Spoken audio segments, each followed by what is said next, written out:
Hello, and welcome to Pact Publishing BackTrack 5 Release 2, Wireless Penetration Testing Video Training. At the start, I would like to give a brief introduction about myself. My name is Farouk Karoun, and I'm going to be the presenter of this course.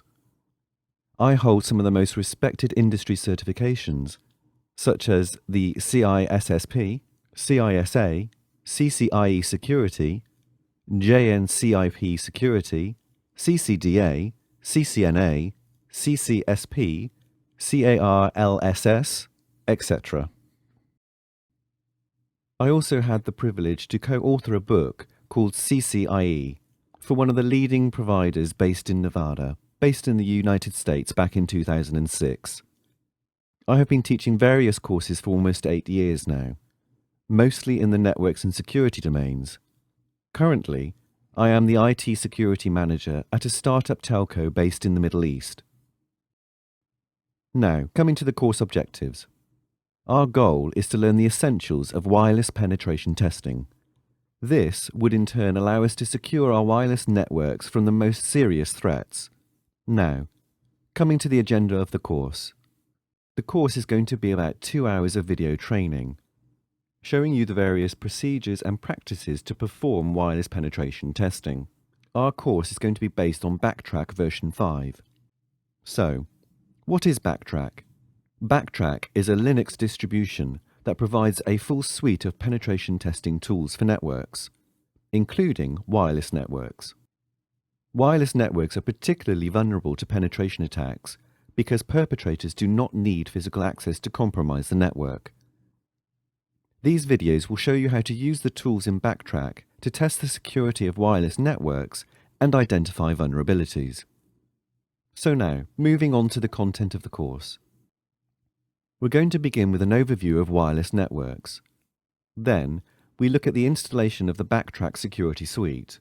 We're also going to look at various software packages and tools at our disposal within BackTrack, and then we will discuss the most common attack scenarios for wireless networks.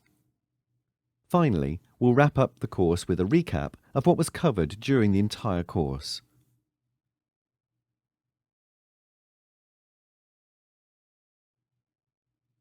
Welcome everybody. Now we are going to start with section 2 of this course.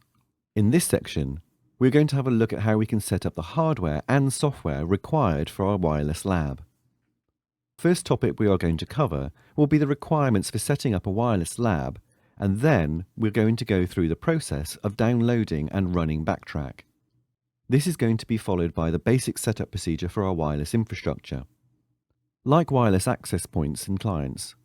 Finally, we're going to include section 2 of this course, which is to be followed by section 3, where we will delve into the details of wireless theory. Okay. Now coming to our first topic, requirements of setting up a wireless lab. We are going to be covering this process in 4 steps.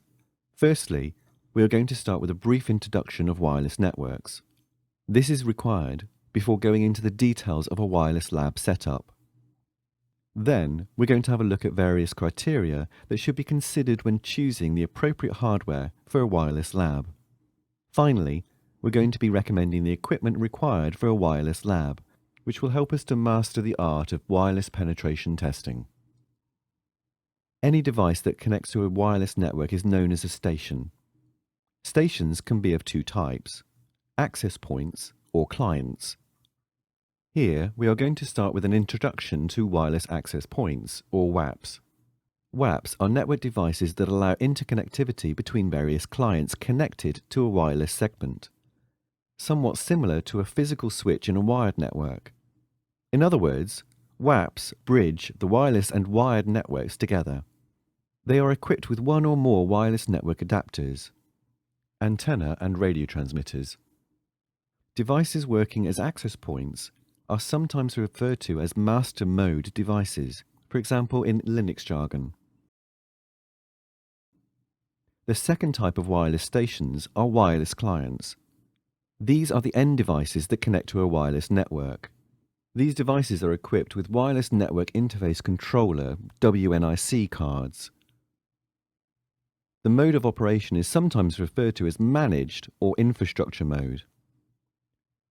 Nowadays, wireless connectivity is fairly ubiquitous and is bundled with all kinds of electronic devices including desktops, laptops, smartphones, tablets, etc. Choosing the right wireless hardware can be a very difficult and frustrating task. For example, manufacturers can vary chipsets while retaining the same model number.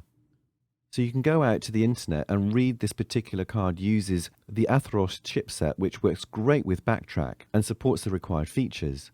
However, it is possible after buying the card, you suddenly realize that that particular manufacturer now uses a totally different chipset, which does not work with BackTrack.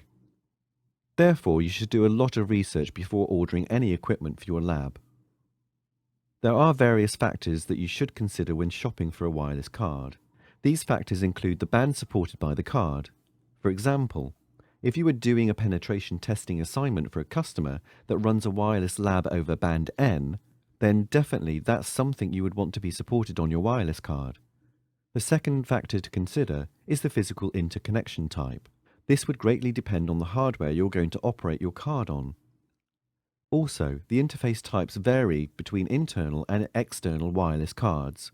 For example, older laptops usually have PCMCIA or card bus slots for external connectivity. Newer laptops are usually equipped with PCIe Express slots. USB connectivity is also another good option. Common standards for internal wireless cards are PCI and PCI Express, Mini PCI and Mini PCI Express.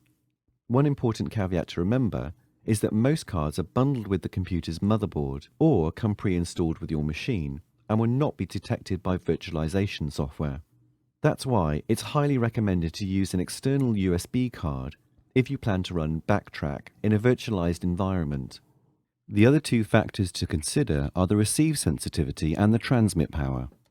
Out of these two, it is more important to consider the receive sensitivity. Receive sensitivity indicates how weak an RF signal can be received by a wireless device. The lower the power level that the receiver can successfully process, the better the receive sensitivity. So lower sensitivity rating is a sign of better reception. Another important factor to consider is that the card must support packet injection and packet sniffing. Packet sniffing is also known as monitor mode or promiscuous mode. Next is BackTrack compatibility, which is kind of related to the previous point. Please keep in mind that this is the most critical factor to consider.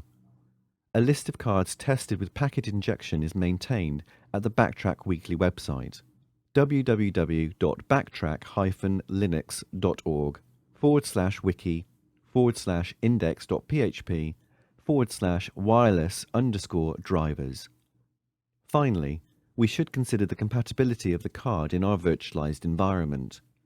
For example, the USB card recommendation discussed previously. Now we're going to talk about the process of choosing the appropriate wireless access point. This is relatively easier than choosing the wireless client adapters. Some factors to consider are the power or range of the AP and the horizontal or vertical signal dispersion of the AP, which is basically the coverage pattern. You would also want to consider the antenna type. For example, you would want to use a directional antenna to connect to a customer network while being in the parking lot outside their premises. Using a directional antenna in this case would give you the required coverage distance that might not be available with a regular omni antenna. Another factor to consider is the type of security protocol supported, like WEP, WPA, WPA2, radius, etc. Once again, the frequency band supported by the wireless device is definitely an important point to keep in mind. Lastly, you have to keep an eye on your pocket. There is no need to purchase a $300 AP when you can achieve the same with a wireless home router already lying somewhere in your house. Following are the recommended components of a wireless penetration testing lab. Firstly, we should have at least 1 or 2 wireless access points. Then, we need at least 2 or 3 wireless clients. Of course, these could be laptops, smartphones, etc. These multiple clients will be used to simulate the various roles in our demonstrations like attacker, victim, etc. Also, if you are really serious about wireless penetration testing, the use of a USB external wireless network card is highly recommended. This is especially important if you want to run BackTrack in virtualized mode, as discussed previously. For this purpose, we highly recommend the Alpha's AWUS03H card, which carries a very impressive 500 megawatts power rating and is fully supported within BackTrack. In the next video, we'll have a look at setting up BackTrack.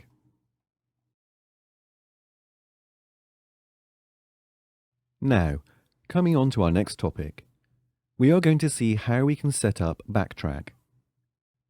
We will start by discussing how to download BackTrack, then consequently, we are going to look at the various options of running BackTrack. BackTrack can be downloaded from the official website, located at www.backtrack-linux.org/downloads. The current version of BackTrack is called BackTrack 5 Release 2. There are a number of options you have to choose before downloading the software from the BackTrack website. This will include the type of X window manager, which can be either GNOME or KDE.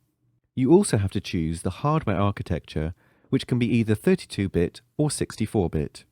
Next is the image type, which can be either an ISO image or VMware files. The VMware files are only available if you select the GNOME option. And finally, the download method, which can be directly from the BackTrack website or via the torrent network. Please note, if you have a 64-bit machine, but you're going to run a virtualized BackTrack instance, please choose the 32-bit download option, as your guest OS is usually going to be 32 bits only. Now that we have the BackTrack 5 Release 2 software downloaded, the next step is to run the software. A number of options are available to do this.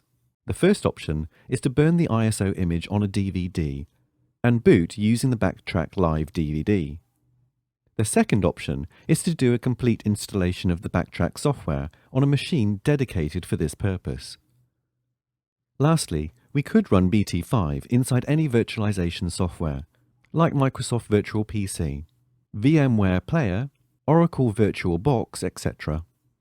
This is the most flexible and recommended option. This option is also recommended for users who are not so familiar with a regular Linux OS, for example Windows or Mac users.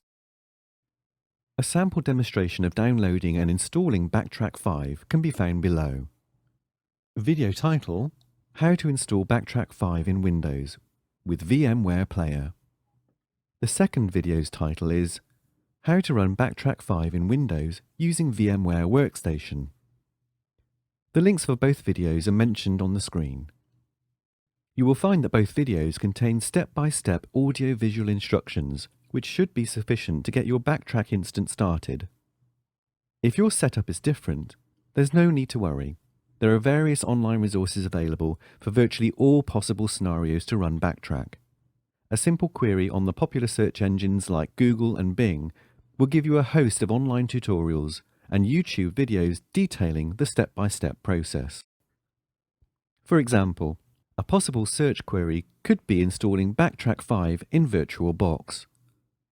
The YouTube links for the most popular installation options have been included in the companion guide for this course.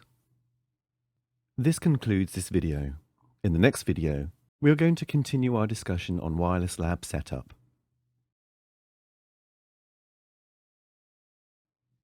Our next step would be to set up our access points. We are going to use the following procedure to do this. First, we are going to power on the wireless access point. Then, we are going to set the AP to factory defaults. Then, we are going to ensure if DHCP is available for clients. Optionally, if our access point is connected to the internet, it will be a good idea to apply a password on the default SSID, or perhaps even change the default SSID. In later sections, we will look at more specific setup requirements. For example, setting up a web-based SSID when we are going to do the web-based cracking demonstrations. As these are pretty trivial steps, we are not going to do a video demonstration for them, as we assume that listeners are able to achieve these by themselves. Then, our next step would be to set up our wireless clients. We are going to use the following procedures to do this. Firstly, we are going to enable the wireless LAN interface on the device. Then, we are going to ensure that our wireless client hardware is detected and installed correctly within BackTrack. Then, we are going to try and connect to our wireless SSD set up previously. Once again, later sections will have their own configuration and verification requirements. In this section, we looked at setting up a basic wireless lab.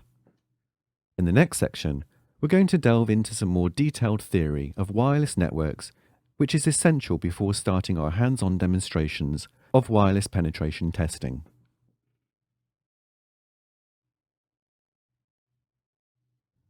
Hello, and welcome to section 3 of this course. In this section, we are going to look at the following topics. First, we are going to start by talking about some essential topics pertaining to the theory of wireless networks. Next, we are going to provide an introduction to wireless frames.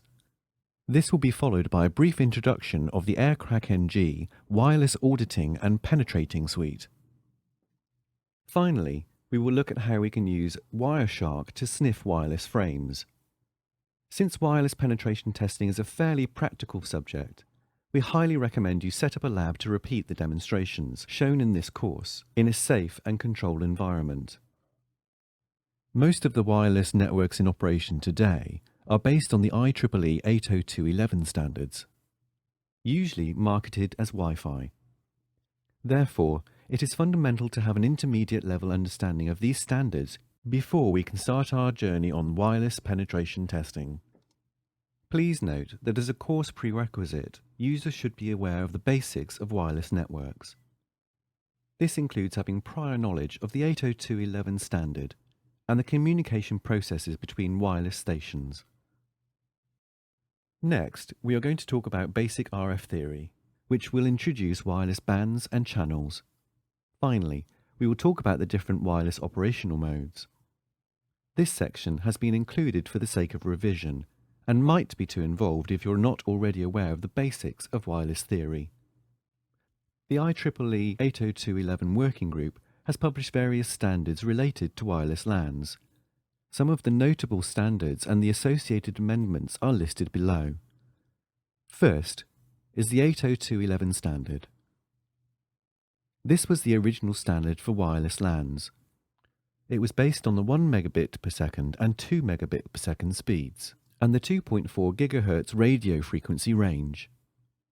Next is the 802.11a standard, which was released in 1999. It increased the speed of the wireless LANs up to 54 megabits per second, utilizing the 5 GHz frequency range. Then, we have the 802.11b. This was an enhancement to the original 802.11 standard to support speeds of up to 11 megabits per second, utilizing the 2.4 GHz range. Next is the 802.11g standard. This amendment increased the speeds of the wireless LANs to 54 megabits per second, also utilizing the 2.4 GHz frequency range. This is backwards compatible with 802.11b and is the most common type of wireless LAN in use today. The next is 802.11i. This standard was produced to enhance the security of wireless LANs, particularly addressing the insecurities introduced by the WPA protocol. Then, we have the 802.11n standard, which introduced a significantly higher throughput for wireless LANs utilizing various cutting-edge technologies, MIMO, beamforming, etc. As of 2012, IEEE has released a new standard titled 802.11-2012, which rolls all of the above standards and amendments into one unified standard, thereby superseding all of them. Other upcoming standards that should be interesting to follow are the 802.11ac and the 802.11ad standards. The 802.11ac standard, once ready, will provide a high throughput wireless connectivity, theoretically reaching up to 1 gigabits per second, utilizing the existing 5 GHz frequency band. Similarly, the 802.11ad standard will provide extremely high throughput wireless connectivity using the unlicensed 60 GHz frequency band. The Wireless Gigabit Alliance, or WiGig, is the organisation developing and promoting the adoption of high-speed wireless communication, which includes standards like 802.11ad. Please refer to the WiGig wiki page for more details. The timelines and progress of these and other up-and-coming wireless standards can be tracked on the link displayed at the bottom of this screen. Now, we are going to discuss the basics of wireless RF theory. Particularly, we are going to discuss wireless bands and channels. All of the previously mentioned frequency bands used by wireless standards are divided into channels, similar to how radio channels are subdivided into various frequency channels. The 2.4 GHz band utilized by wireless networks ranges from 2.4 GHz to 2.4835 GHz. This band is subdivided into 13 channels. These channels are spaced 5 MHz apart from each other. The original 802.11b standard was based on DSSS modulation and utilized at 22 Hz channel width. This meant that there were 3 overlapping channels, namely channels 1, 6, and 11. The newer 802.11 standard borrows from the OFDM modulation of 802.11a and has a 20 MHz channel width. This results in 4 non-overlapping channels, namely channels 1, 5, 9, and 13. Here on the screen you can see a depiction of the various wireless channels in the 2.4 GHz range, including the channel width and the 3 non-overlapping channels. Which scheme utilized on a network depends on a number of factors, one of these being the different regulatory standards followed by various regions. Each country defines the allowed frequency range in channels, maximum power levels, etc. So the availability of the non-overlapping channels would depend on the regulatory domain. Another important factor to consider would be channels currently used on the wireless network. For example, during a particular site survey, you may observe that channel 6 is already utilized. In this case, it might not make sense to use the new scheme, which utilizes channels 1, 5, 9, and 13, and it would be better to stick with the old standard for non-overlapping channels. For more information, please see the topic List of Wireless LAN Channels on Wikipedia. Now we look at some of the key wireless definitions. As discussed in the previous sections, any device that connects to a wireless network using a wireless network card is known as a station. They can be of 2 types, namely clients and APs. The IEEE 802.11 standard defines 2 modes of operations for wireless networks: infrastructure and ad hoc. Okay, now let's have a look at some of the various concepts pertaining to the various wireless operating modes. These concepts should be firmly grasped before we move on. Collectively, a set of wireless clients and the access points they're connected to is known as a basic service set. BSSs are the fundamental building blocks of wireless networks. BSSs are identified by the MAC address of the access point serving them, which is called the Basic Service Set Identifier, or BSSID. At minimum, each BSS running in infrastructure mode contains 1 access point and 1 client station. In the case of ad hoc networks, this would be 2 clients. Next is an Extended Service Set, or ESS, which is a set of 2 or more Basic Service Sets, or BSSs, connected to each other, which logically appear as a single BSS to the end station.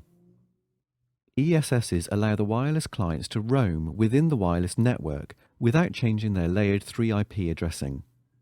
The various access points in an ESS network are connected to each other by means of a distribution system, or a DS, which can be wired or wireless. Wireless interconnection of APs in an ESS is usually achieved by a protocol known as a Wireless Distribution System, or WDS. Wired interconnection is measured by using wired-up links to network switches, similar to physically switched networks. Please note that a set of interconnected BSSs serving the same ESS should serve a common service and identifier, commonly abbreviated as SSID. Here you can see an illustration of the various terms we have just discussed. Now, coming to the second mode of wireless operation, as defined by the IEEE 802.11 wireless standard. An independent BSS, or more commonly known as an ad hoc network, is a collection of two or more wireless clients connected to each other without any central point of control. In other words, an ad hoc network does not contain any APs. Independent or ad hoc networks, as the name implies, are isolated and do not connect to any other BSSs. They are also sometimes referred to as peer-to-peer wireless networks. In ad hoc networks, the SSID is chosen by the initial client station that starts the network, and the other client stations can then connect to the ad hoc network using this SSID. The BBSID of ad hoc networks is still a MAC address, but is randomly generated. This concludes our current topic. Next, we are going to talk about the flow of packets in the wireless connection setup process, followed by an introduction to wireless frames.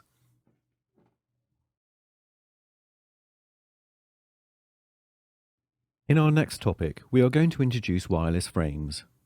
This will start with a discussion about the flow packets in the connection setup process of wireless networks.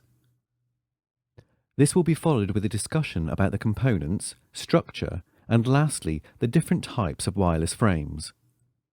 Now, coming on to our first item for this topic, we are going to briefly discuss about the flow of packets required to connect and start data transmission on a wireless network. At a high level, this is a 6-step process.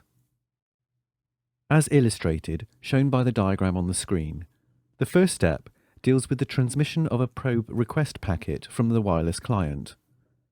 This can be possible in two different ways. Either the wireless client station can broadcast probe requests at all channels, trying to find a suitable access point it can connect to. Alternatively, if the client already knows about a specific network from its cache, which is a list of previously connected networks, it can send a direct probe request for that specific SSID. Access points advertise their availability to wireless clients by broadcasting beacon packets, as we will see later. In response to probe requests from the client, the access point with a specific RI frame answers back with the probe request packet. In the third step, the client's station authenticates to the AP having the best wireless signal strength. The number of packets in this request varies, depending on the type of authentication being used. The authentication type can be either open or shared. We will talk about these later.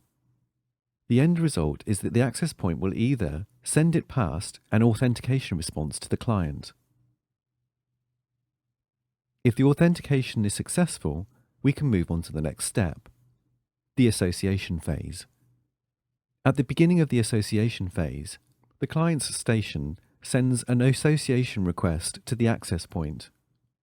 It also mentions the capabilities supported by it, like acceptable data rates, etc. Finally, in response to the association request, the access point sends an association response message to the client if it can fulfill the request capabilities. If all these three stages are successfully completed, the client can exchange the data on the wireless network. Please note, this is an extremely simplified version of the wireless connectivity process. There might be other steps involved, like challenge handshakes, key exchanges, etc., based on the different wireless configuration settings. In reality, all this is implemented in the wireless connectivity in the state machine, where there is a defined transition from different states. For example, if a particular client is in the associated phase, which is state number 2, an access point, or even an attacker, can send a flow of packets. This will take the client directly from state 2 to the unconnected state, which is state number 0, effectively bypassing state 1, which is the authenticated state. This ends our discussion on the wireless connectivity stages. Next, we are going to talk about the components of wireless frames. Now, we're going to look into the basic structure of wireless frames and the various fields and options present within those frames. Similar to Layer 2 protocol of the wired counterpart, i.e. Ethernet, wireless networks also refer to their Layer 2, or data link, as a wireless frame envelope as a frame. Wireless frames have the following basic components. The first component is the header, which contains various fields, which are going to be described shortly. Next is the data or frame body section, which contains the actual data sent over the network. For example, HTTP/R DHCP packets, etc. The data portion varies in length based on the security protocol used, where 2324 bytes is the maximum length. Finally, the 4-byte FCE or frame check sequence is the CRC value of the frame, which is used for error detection, similar to Ethernet. Wireless frames are based on the header structure shown on the screen. The presence of each of these fields in the header depends on the type of frame. Not all frames contain each of these fields. We will see the difference in various packets utilized later. The first 2 bytes of the header comprises a field known as the frame control field. This field contains various subfields, which are depicted in the image shown here. Now, we are going to provide a brief description of some of the notable items within the frame control field. Protocol specifies the version of the 802.11 protocol being used, currently always set to 0. Type and subtype. These 2 fields define the type of frame. There are 3 different frame type fields: control, value 1, data, value 2, and management, value 0. Within each type, there are specific value denoting the specific subtype function of the frame, which will be discussed later. To DS and from DS indicate the direction of the frame, meaning it is exiting or entering into the distribution system. More fragments is used to indicate whether more fragments of this frame are to follow or not. Retry indicates whether the frame is being retransmitted or not. Power management indicates whether the client station is currently in active mode, value 0, or power save mode, value 1. Efficient power management is particularly important in low power devices, fairly common today like cell phones. More data. APs use this bit to clients in power save mode, that they have some packets waiting in their buffers for them. This prevents the client from going into power save mode. Additionally, it may indicate that APs are going to send broadcast or multicast frames in the following packets. WEP protection indicates whether or not encryption or authentication are being used in the frame. Last is the order field. It might be required for specific traffic classes like voice or video that are conscious about the way packets are received at the other end. Now that we have looked at the various options within the frame control bytes, we are going to explore the remaining fields within the 802.11 wireless LAN header. First is the duration or ID field. This 2-byte field has different purposes depending on the frame type. In power save poll messages, they are used to specify the association identity, or AID, of the client station transmitting the frame. In all other control frames, the duration value is used for the network allocation vector, or NAV calculation. The NAV calculation is part of the collision avoidance technique employed by the 802.11 techniques. More details can be found on the Wikipedia pages for the topics network allocation, vector, and carrier sense multiple access with collision avoidance. Next is the address fields. Unlike Ethernet frames, which contain 2 Layer 2 addresses, wireless frames contain up to 4 Layer 2 addresses. These additional addresses are used to specify the BSS ID and to cater for the possibility of the frame being transmitted to or being received from a distribution system. Control and management frames utilize only 3 addresses because they can never be routed both to and from the DS. Depending upon the frame type, the 4 address fields will contain a combination of the following address types: the BSS identifier or the BSSID. As discussed previously, the BSSID uniquely identifies each BSS. Destination address or DA indicates the MAC address of the final receiver of the frame. Source address or SA indicates the MAC address of the original sender who created the frame. Receiver address or RA indicates the MAC address of the next immediate station on the wireless medium to receive the frame. Transmitter address or TA indicates the MAC address of the station that transmitted the frame onto the wireless medium. This address is used when 2 APs communicate to each other, for example, when using WDS. Next is the sequence control field, which contains 2 subfields used to manage duplicate frames and fragmentation. Sequence number, 12-bit, indicates the sequence number of each frame. The sequence number remains the same for each frame sent for a frame that requires fragmentation. Fragment number 4-bit indicates the number of each fragment sent frame. As discussed previously, the type field defines the type of the wireless LAN frame, which are of 3 types: management, value 0, control, value 1, and data, value 2. Within each frame type, there are multiple subtypes which can determine the specific function for that particular frame.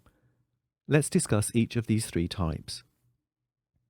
Management frames are responsible for maintaining communication between the access points and the wireless clients. They have the following subtypes. As we saw earlier, the probe authentication association requests and responses form the basis of the wireless connectivity state machine. These are subtype 0, 1, 4, 5, and 11 respectively.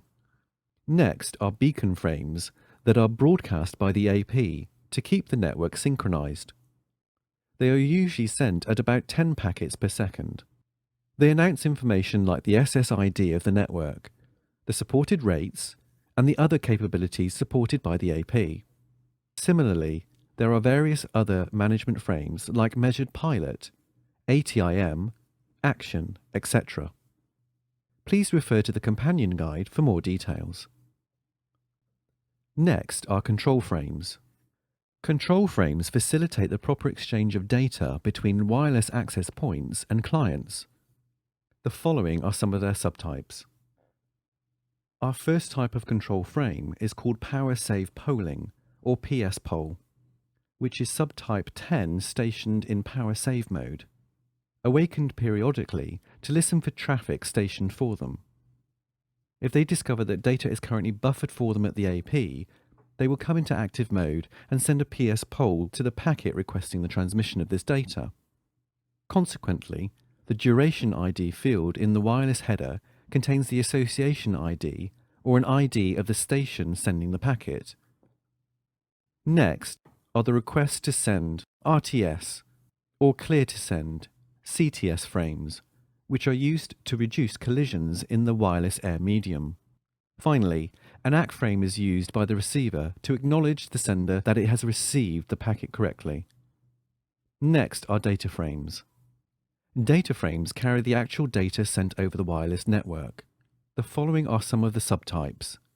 The first subtype is data only, subtype 0, which contains the regular data packets.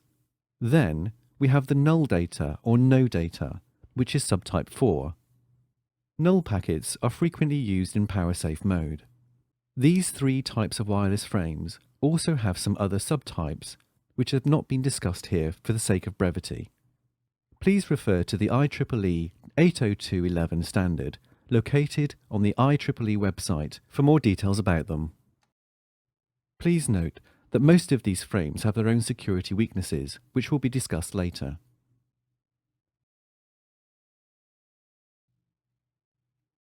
In our next topic, we are going to have a brief introduction of AirCrack.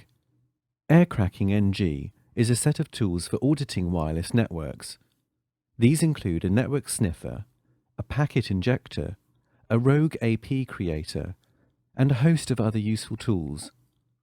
The most important tool is named after the suite itself, which is called AirCrack NG, which is an extremely fast and powerful web WPA cracker, which supports the various cracking methods like FMS, correc, PTW, and lastly, dictionary and brute force attacks.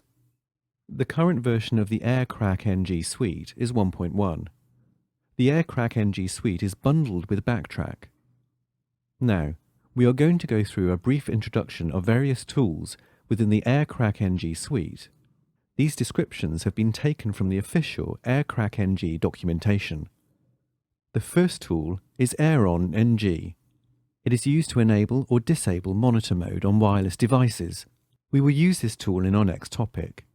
Next is the AirDriver NG script, which provides information about wireless drivers and allows installation of various wireless drivers. The next tool is AeroDump NG, which captures raw 802.11 frames. The next is AirGraph, which, as the name says, graphs wireless networks.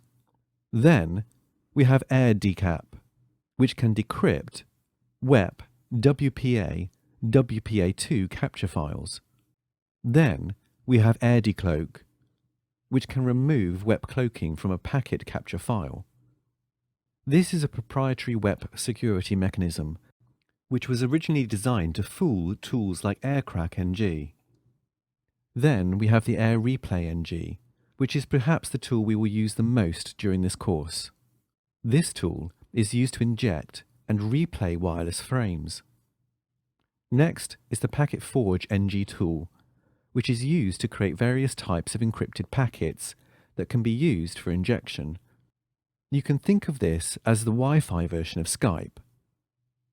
Then we have Aerolib, which can pre-compute WPA and WPA2 passphrases in a database to use later with AirCrack NG. We will see its usage later in the WPA cracking section. As already discussed, the most important tool within the suite is AirCrack NG, which is a WEP, WPA and WPA2 pre-shared key cracking program. Next, there is AirTun NG, which is used to create virtual tunnel interfaces. Basically, the tool has two main purposes. The first is arbitrary injection of traffic, and secondly, mirroring of wireless traffic to wireless intrusion detection systems, or WIDs, or WIDs. Then we have AirServe NG, which is a wireless card TCP/IP, which allows multiple applications to use a wireless card. This eliminates the need for each wireless application to contain the complex wireless card and driver logic, allowing the developers to focus on the application's main functionality rather than worrying about writing complex wireless code. Additionally, since our wireless interfaces are now TCP enabled, we can have remote sensors multiple hops away. The next tools are pretty similar to each other. The first one is Eastside NG, which allows communicating with a WEP encrypted AP without knowing the key. The second tool, Westside NG, takes it one step further, where it automates the whole process of cracking WEP keys without user intervention. Then we have AirDrop NG, which is the latest addition to the AirCrack suite, which is a rule-based wireless de-authentication tool. Lastly, we have Airbase NG, which is a multi-purpose tool aimed at attacking clients as opposed to the access point itself. We're going to look at these tools in the remaining sections of this course. More details, including usage guidelines examples, can be found on the official documentation page, www.aircrack-ng.org/documentation HTML. This concludes our introduction to the AirCrack NG suite. Next, we'll have a look at how to capture and decipher wireless frames.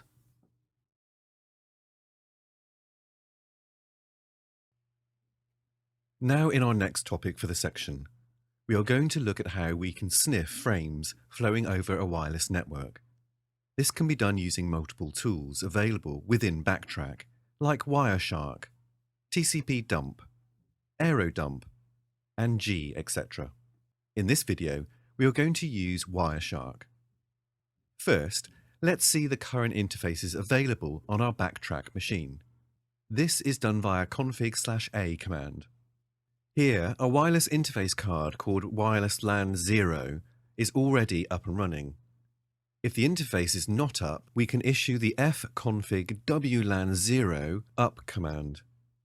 We can also use the ifig command to view the details about the wireless interfaces.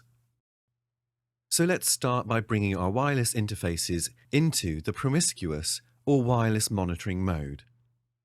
Before we do this, let's run the airmon-ng utility without any parameters to detect if it configures our wireless cards or not.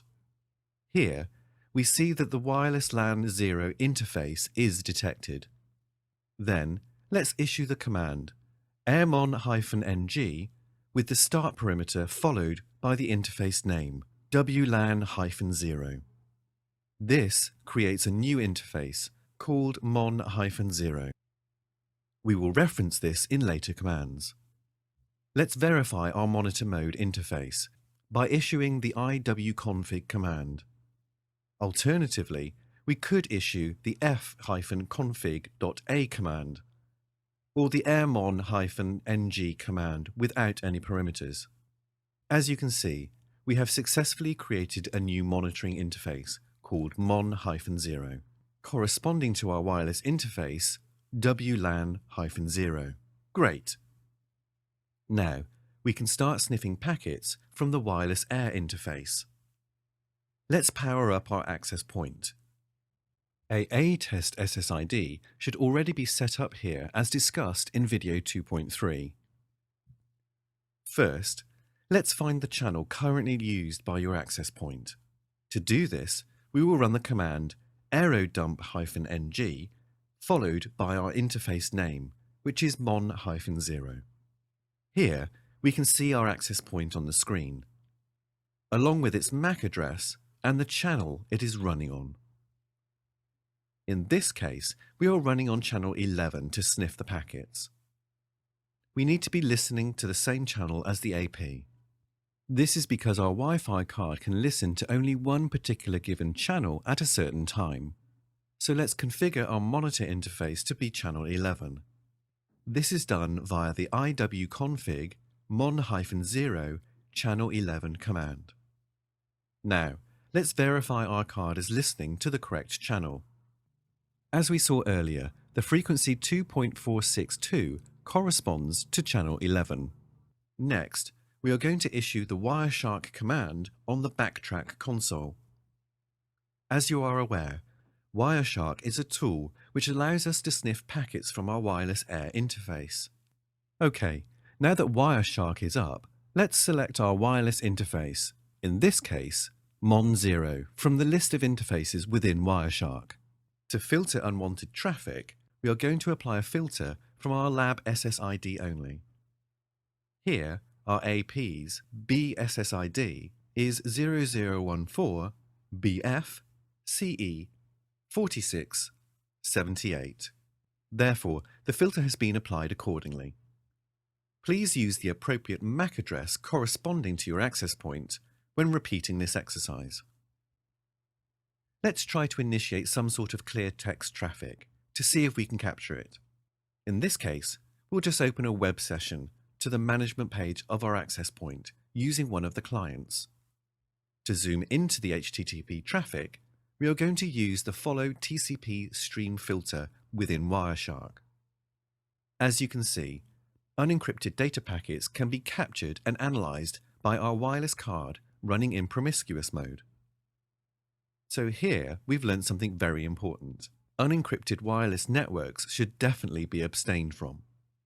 Any wireless client within the RF range of the AP could do something similar.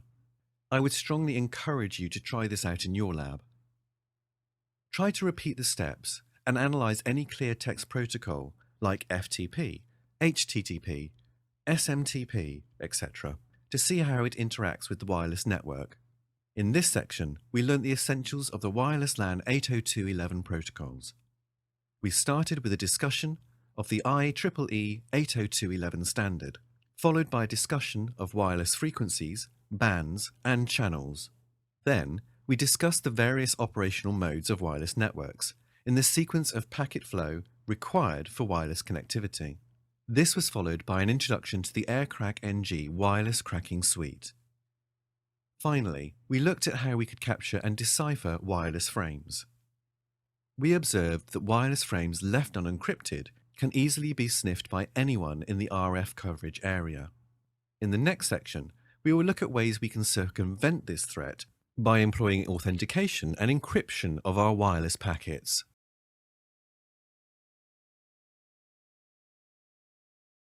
Welcome to the next section of this course. Wireless LAN authentication, getting past invisible barriers. We will start with an introduction of authentication protocols. Then, we will look at how we can circumvent various wireless authentication methods like MAC filtering, open and shared authentication, etc.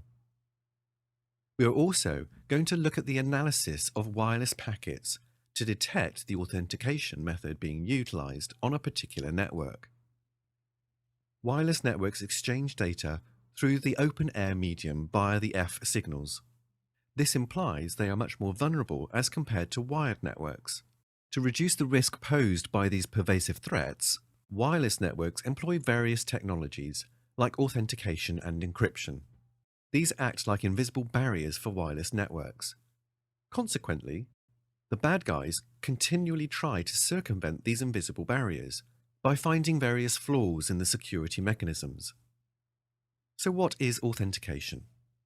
Authentication is restricting access to the wireless network, thereby allowing only authorized stations to associate with the network. Now, we are going to discuss various types of wireless authentication.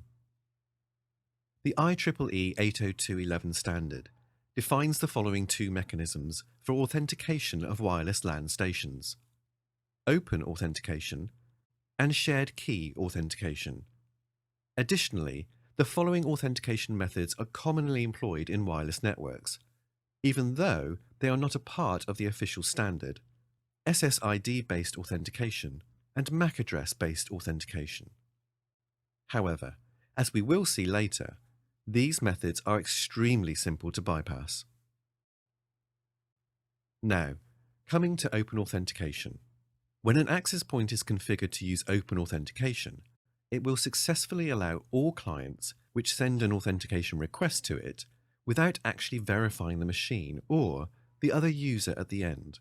Therefore, the term open authentication is actually misleading, because in reality, it provides no real authentication. Perhaps a more appropriate name would be no authentication. It utilizes a two-step process, which involves the exchange of only two authentication messages between the AP and the client, as shown in the diagram. It can be configured with or without encryption. If encryption is not present, any device that knows the SSID of the wireless network can connect to the network, even with encryption. As we'll see later, any device can successfully authenticate itself to the access point. However, if the correct WEP key is not known by the client, it will not be able to exchange data on the wireless network. Neither will it be able to decrypt the encrypted wireless packets. Additionally, since WEP encryption is used, and although the WEP key provides an additional layer of security, we will see in later sections that the security services that are offered by WEP can be very weak and can be cracked in a matter of minutes. Because it's very easy to implement, open authentication was used on devices that had extremely low hardware resources, like handheld scanners, etc. However, with the advancement of computer hardware, this advantage is no longer true. In fact, the security risks which are rising by the use of weak authentication schemes far outweigh the benefits. Next, let's look into shared key authentication, or SKA. Shared key authentication is pretty similar to open authentication. However, Shared key authentication utilizes symmetric encryption for the authentication process and therefore mandates the use of an encryption technology like WEP. Open authentication, on the other hand, does not employ any encryption for the actual authentication process. Encryption is restricted to the data packets only. The connectivity process for shared key authentication is illustrated in the diagram shown here. SKA utilizes a 4-step authentication process, compared with only 2 steps in open authentication. Similar to open authentication, initially the wireless client sends an authentication request to the access point, which in turn responds back with a challenged text transmitted in clear text.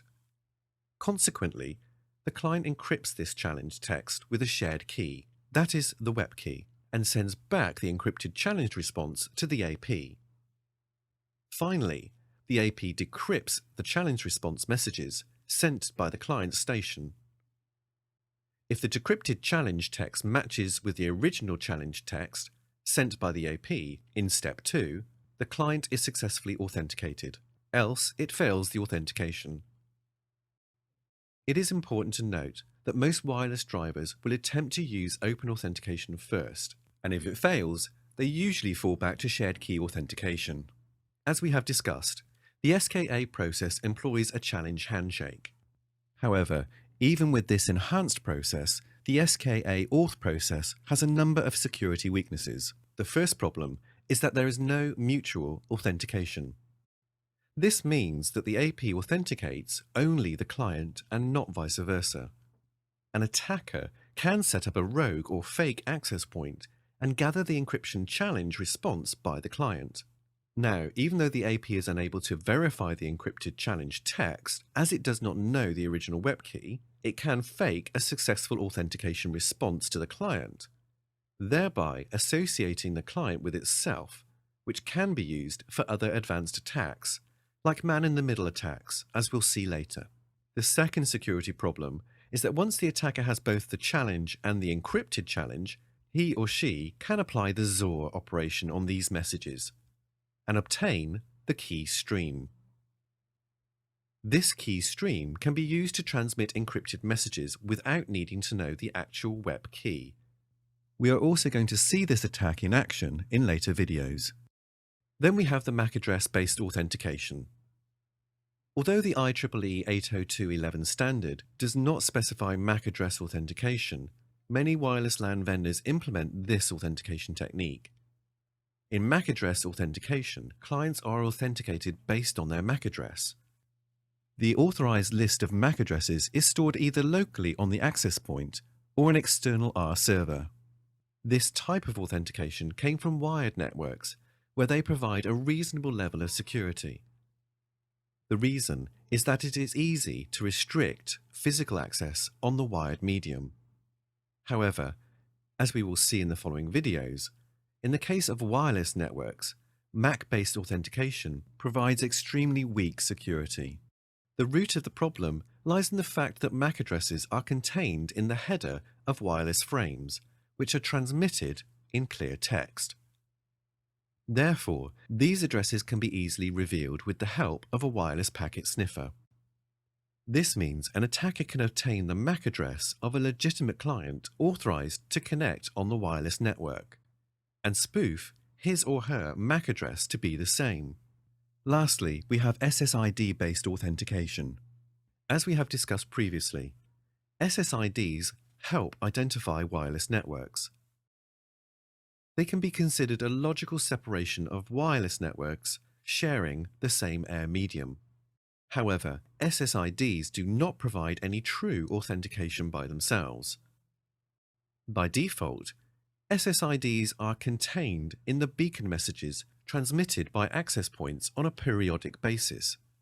Even if the broadcasting of SSIDs is disabled on a particular network, the SSID is contained in various other clear text wireless management packets, like probe requests, probe responses, etc.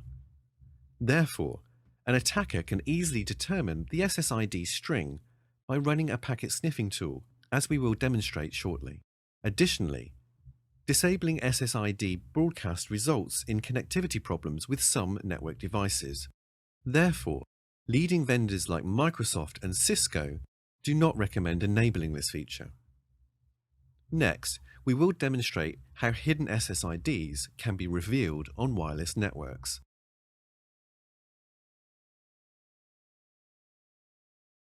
Now, in our next topic, we are going to show how easy it is to reveal SSIDs that are hidden. Let's start by observing the current beacon frames observed by our access point. This can be done by analyzing these packets and Wireshark. We assume that the wireless network interface is already set up for sniffing. If you have not done so, please check the packet sniffing video in the previous section. Okay, now that Wireshark is up, let's apply a filter to restrict traffic to our access point's BSSID. As you can see, currently the SSID of our access point is being broadcast in beacon packets. Now, let's configure our access point to suppress the SSID string and broadcasts. This will be done by modifying the SSID visibility setting. Okay, now that we have done this, let's apply the configuration. Now, let's revisit Wireshark to see if anything has changed. Interestingly, the SSID of our access point is now hidden. However, as discussed previously, hidden SSIDs can be revealed fairly easily. This can be done by either using the passive or the active method. In the passive method, we sit back and wait until any client station sends a probe request packet to the wireless network. As soon as this happens, tools like AeroDumpNG will automatically reveal the SSID for us. In the active method, we can force all clients to authenticate again by sending them the authentication packets. The advantage of this method is that it is faster and requires less waiting, but the disadvantage is that it increases the chance of being detected. Which method would you apply in a particular situation would depend on the agreement and scope of your penetration testing assignment. So let's try the passive method in our lab. To do this, we are going to run the AeroDump utility filter for our AP's channel's NBSSID. As you see now, AeroDump2 does not know about our hidden SSID network. Now, let's connect to a wireless client on the network. Voila! Now AeroDump knows about our SSID. Let's see how this happened by doing a packet analysis in Wireshark. To make the output more readable, let's apply a filter for probe request packets only. This is done by applying the filter shown on the screen. As you see, the probe request packet sent by the legitimate client reveals the so-called SSID of the network. Now, let's see an example of the active method. To carry out the active method, we have to de-authenticate the existing clients associated with the AP. Once again, we will start up AeroDumpNG to find out the status of our SSID. As you see, it is hidden right now. As you remember from the previous sections, the wireless connectivity state machine comprises of 3 states. Initially, the clients are in the unconnected state. Then, they move to the authenticated state, and finally, to the associated state. So the question is, how can we change the state of authenticated plus associated clients to the de-authenticated state? The answer is simple. This can be done by spoofing a de-authentication message, subtype 12, sourced from the MAC address of the AP, and since Wi-Fi networks do not have any sequence control, any attacker with the RF range can inject messages into the wireless medium. The ChapCrack NG suite has a tool built in for performing de-authentications, known as AirReplay NG. As you can see, AirReplay NG has multiple attacks built into it.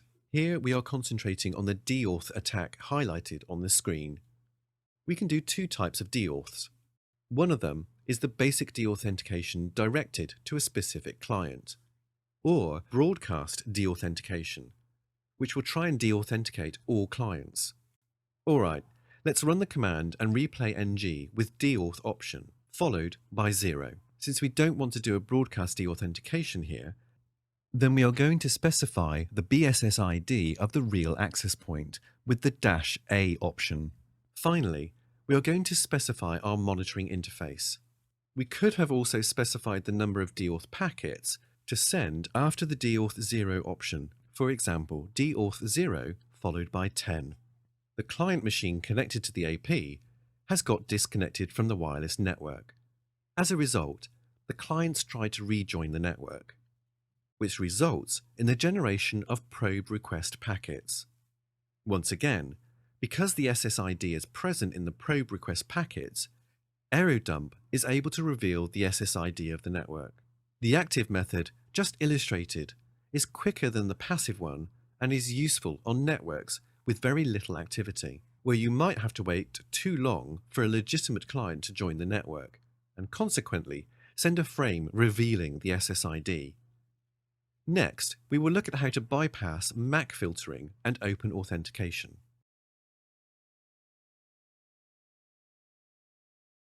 In our next section, we are going to see how we can get past networks employing open authentication. As discussed in the first video of this section, the mechanism used by open authentication is fairly trivial and can be circumvented easily. The only real case where open authentication can fail is when MAC filtering is in use. So, let's see how we can defeat MAC filters, which in turn will allow us to bypass open authentication. Okay, let's begin. To sniff packets from our access point, we need to be listening to the same channel as the AP. So let's configure our monitoring interface to be channel 11. If not done so already, this is done via the iwconfig mon0 channel 11 command. Before enabling MAC filtering on our AP, let's try to authenticate to the AP. This can be done by the fake auth attack option available within AirReplay NG. Here, you can see we have multiple options available to run the fake auth attack. At this stage, we are concerned with the -E option only, which will be used to specify the network SSID. Okay then, let's run our fake auth command. This is done by running the AirReplay NG utility with the fake auth option, followed by the delay in number of seconds for reauthentication to the AP. Here, we will just use 30 seconds, followed by the -E option, specifying the SSID of the network we want to authenticate to. Finally, we are going to specify our mon0 interface. As you can see, we have successfully authenticated to our AP. The fake auth attack will show the status of each individual stage. You can also verify this by checking the list of authenticated clients on the AP's management page.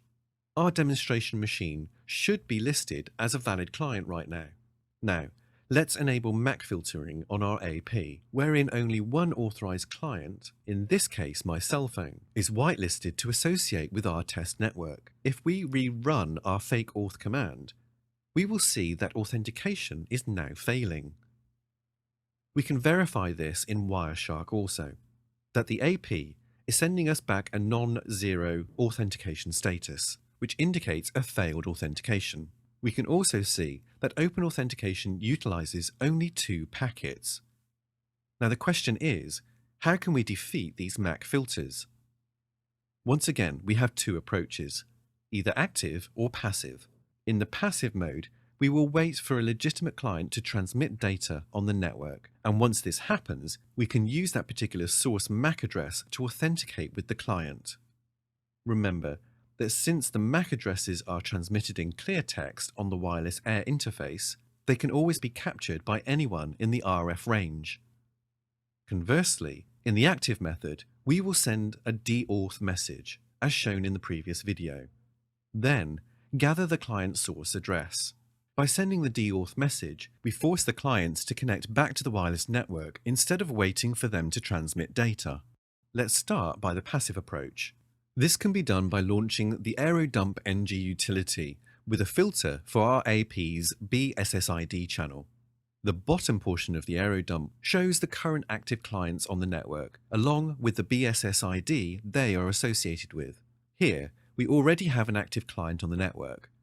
So let's just copy this address from the AeroDump NG output and use it for fake authentication. So our command now becomes air replay ng double hyphen fake auth 30 dash e followed by our SSID test lab followed by dash h and then the source MAC of the legitimate client and then mon0. As you can see, we can now successfully authenticate to the AP. So much for MAC filters. Alternatively, we could have used the MAC change utility available in BackTrack to change the MAC address of our wireless LAN 0 interface to that of the legitimate client. This would also have allowed us to successfully associate and transmit data on the wireless network. This has been left as an exercise for the viewer. In this video, we found out how we can sniff the wireless medium for MAC addresses of associated clients. Consequently, we associated as a legitimate client to the AP by spoofing our MAC address. Next, we will look at how we can bypass shared key authentication.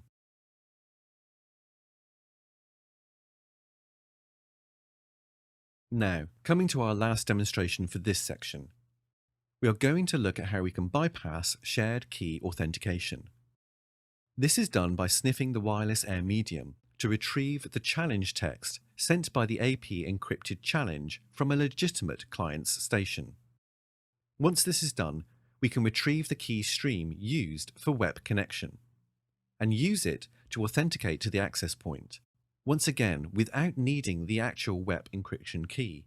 You might be wondering, how is this possible? How can we transmit data to a network without knowing the encryption key? Well, to know more about this, we need to go deep inside the theory of encryption. This will be the topic of the next section. For now, let's assume this is possible due to some weakness inherent in the web encryption scheme. To start our demonstration, first, let's change our AP to use shared key authentication instead of open authentication. To do this, we have to go to the security setting of our SSID. As you can see, we cannot select the shared key option without first selecting a WEP encryption. As discussed before, WEP is a prerequisite of SKA. Here we're going to set an arbitrary key value. Next, let's fire up aerodumpng to see how a reconfigured network is displayed. This is done by the aerodumpng command, followed by the BSSID and channel of our AP, followed by the right option to specify the name of the captured file, and finally, mon0. So, now aerodump will store all the captured packets in a file, beginning with a prefix ska-off. As you can see here, currently, aerodump does not know which authentication scheme is utilized by our network. However, this will change once a client transmits data on this network. So, let's connect a wireless station to our AP and see what happens. Great. Now we see that aerodump has detected the authentication method used by our AP. It also shows us that it has captured the key stream data from the shared key authentication handshake that took place between the client and the AP. So we really do not need to worry about the complex math that makes this possible. The aerodump tool does this automatically for us. We can verify this by looking at the contents of the root directory. Here you can see the capture files automatically created by aerodump.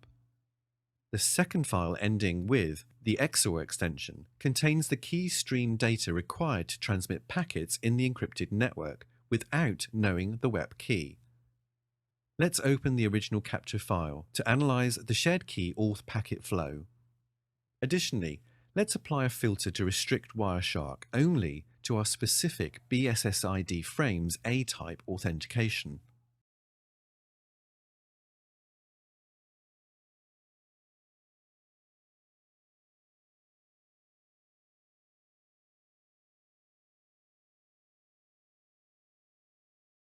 Here, we can see the 4 packets exchanged during the key auth process. The first packet is the authentication request from the client. It has a sequence number of 1. We can see also that the authentication algorithm number is 1, which implies the use of shared key authentication. In the case of OpenAuth, this value is 0. Next, we can see that the AP agrees to use shared key authentication, and sends a challenge text to the client. Then, we can see the encryption challenge text being sent by the client to the AP. Notice the use of WEP in the packet. Please note that we have put the WEP key in the Wireshark options in our demonstration. Otherwise, the payload of these packets would not be available due to the encryption. Finally, the AP sends the authentication status message to the client. In this case, the client has successfully authenticated to the AP. Let's open the other file captured by AeroDump. You can see that this file contains some encrypted content, which actually is the captured key stream. Next, let's attempt to authenticate to the access point by encrypting the challenge text sent by the AP with a captured key stream.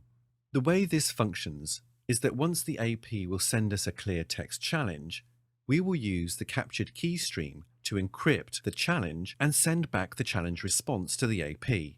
To do this, we are going to run the command air replay ng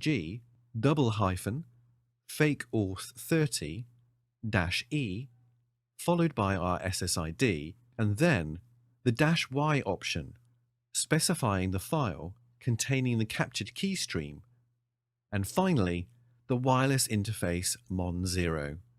If we had multiple APs on the network, we could have used the -a option specifying the particular network of the BSSID.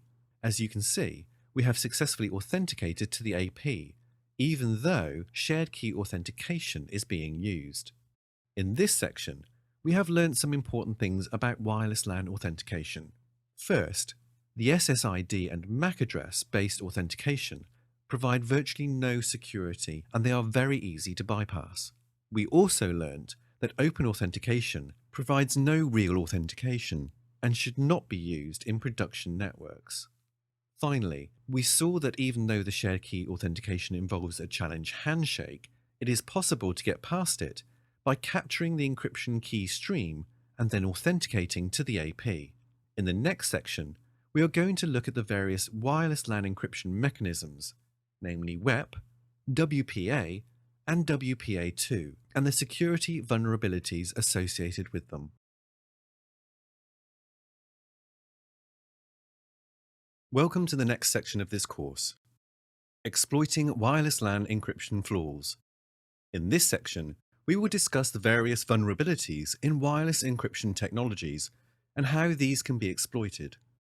We are going to start our discussion with an introduction to the various wireless encryption protocols. This will be followed by a practical demonstration of WEP and WPA shared key cracking. Finally, we are going to look at how we can connect back to compromised networks once we have cracked the key. As discussed in the previous section, wireless networks exchange data through the open air medium via RF signal. Wireless encryption is employed to make it difficult to decipher wireless data packets in case they are captured by sniffing the wireless air medium. Please note that any wireless network that does not make use of encryption is known as an open network. Such networks can be easily snooped on by using packet sniffing tools. Here is a list of some encryption technologies used by wireless LANs: WEP, WPA, WPA2. WEP, or Wired Equivalent Privacy, was introduced by IEEE as the privacy component of the original IEEE 802.11 standard. It was meant to provide data confidentiality and privacy features similar to wired networks. WEP encryption is based on RC4, which is an extreme cipher, and its message integrity are based on CRC32 checksums. Additionally, WEP encryption utilizes a 24-bit initialization vector. These IVs aid in randomizing to the encryption function, but as we will see later, the IVs used by WEP have some cryptographic weaknesses, which end up revealing information about the actual WEP key. Similarly, the checksum value calculated by WEP, called the ICV, does not provide an appropriate message integrity. WEP is usually implemented into flavors. 64-bit or 128-bit WEP. Since both these flavors of WEP use a 24-bit IV, this means that there can only be around 16 million unique IVs, which implies that IV values have to be reused in the WEP encryption process. This, and other weaknesses within WEP, meant that in a few years after its release, flaws started to creep within the WEP encryption mechanism. Today, WEP can be cracked in a matter of minutes. For more details, we would highly recommend visiting the Wikipedia page on WEP, as shown here. WPA is sometimes referred to as WPA version 1, based on the TKIP encryption cipher. The benefit offered by TKIP was since it was based on the original WEP encryption algorithm, vendors could support the new standard on their devices by just doing firmware upgrades, and no hardware upgrades were necessary. However, even though TKIP is based on WEP and utilizes the same ICR4 algorithm, one notable difference is that TKIP generates multiple temporary keys, which results in each packet being encrypted with a different key based on the hash of the packet. Additionally, WPA has many built-in security mechanisms like message integrity checks, broadcast key rotation, sequence counters, etc., to overcome the security weaknesses of WEP. Please check the Wikipedia page on TKIP for more details about these security enhancements. The WPA2 protocol was ratified with the release of the final 802.11i specification. WPA uses the CCMP protocol for encryption, which is based on the AES encryption algorithm. This means it offers much more stronger and robust encryption as compared to the older protocols. Please note that both WPA and WPA2 come in two flavors. The enterprise version, based on separate authentication servers, is mostly based on the Radius protocol, or the pre-shared key base version, which offers less robust security as compared to the enterprise flavor. However, even with this enhanced security, both WPA and WPA2 PSK are still vulnerable to dictionary-based attacks. These attacks require the capture of the four-way handshake between the client and the AP. An illustration of the four-way handshake is displayed here. In this scenario, the AP acts as the authenticator and the client as the supplicant. Initially, both parties know about the same passphrase in the network SSID. This is the same passphrase we usually input into the interface of the AP while setting up the WPA-based networks. The combination of both the passphrase and the SSID is sent through a function known as the password-based key derivative function, or PBKDF2, which results in a 256-bit key value known as the pairwise master key, or PMK. Then, in the first exchange, the AP sends a large random number known as a nonce to the client station. This is also known as an A nonce, pertaining to the authenticator. Consequently, after receiving the A nonce, the client is going to generate its own random nonce, known as the S nonce. Then, based on 5 different parameters, namely the PMK, the authenticator nonce, and MAC address, and the supplicant nonce and MAC address, the client is going to calculate the session key. The session key is also known as the pairwise transient key, or the PTK. Then, the client is going to sign the S nonce value with the session key and send it unencrypted to the AP. Once the AP receives the signed S nonce, it is also going to calculate the pairwise transient key, or PTK, using the same 5 parameters used by the client. Now that the AP has the session key, it can calculate the integrity hash, or MIC value, and compare it with the MIC value sent by the client.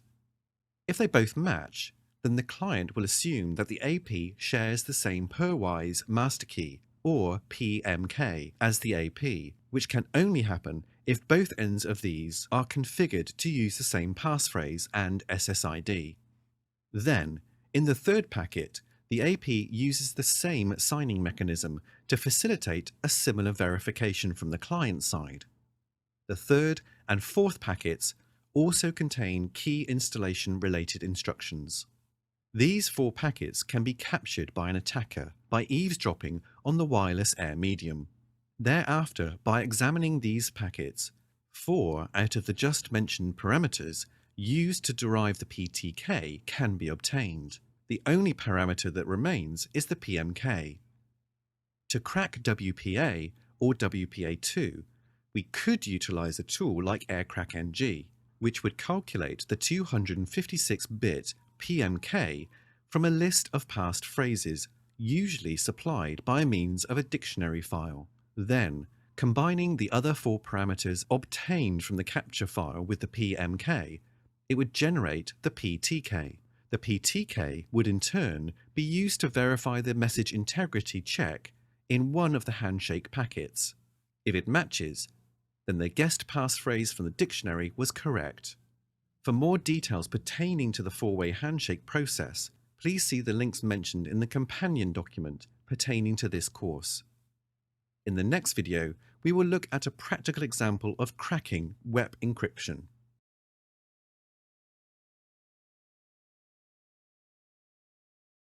Now we are going to see a real example of WEP cracking. We assume that your access point has already been set up for WEP encryption, as shown in the shared key auth video in the previous section. First, let's see the current interfaces on our BackTrack machine. This is done via the ifconfig/a command. Here, our wireless interface, called Wireless LAN 0, is already up and running. So, let's start our WEP cracking process by bringing our wireless interface into promiscuous mode. As we saw in section 3, this is done via the command airmon-ng with the start parameter followed by the interface name, WLAN 0. As you can see, this creates a new interface called mon0. Then, we are going to issue the airdumpng command. First, we will run this command without any parameters to see its various options. Here, we are interested in the encrypt and band options. We will use the encrypt to restrict our sniffing to WNP encryption only. The band option will specify the wireless frequency bands. So, here is the command we are going to run.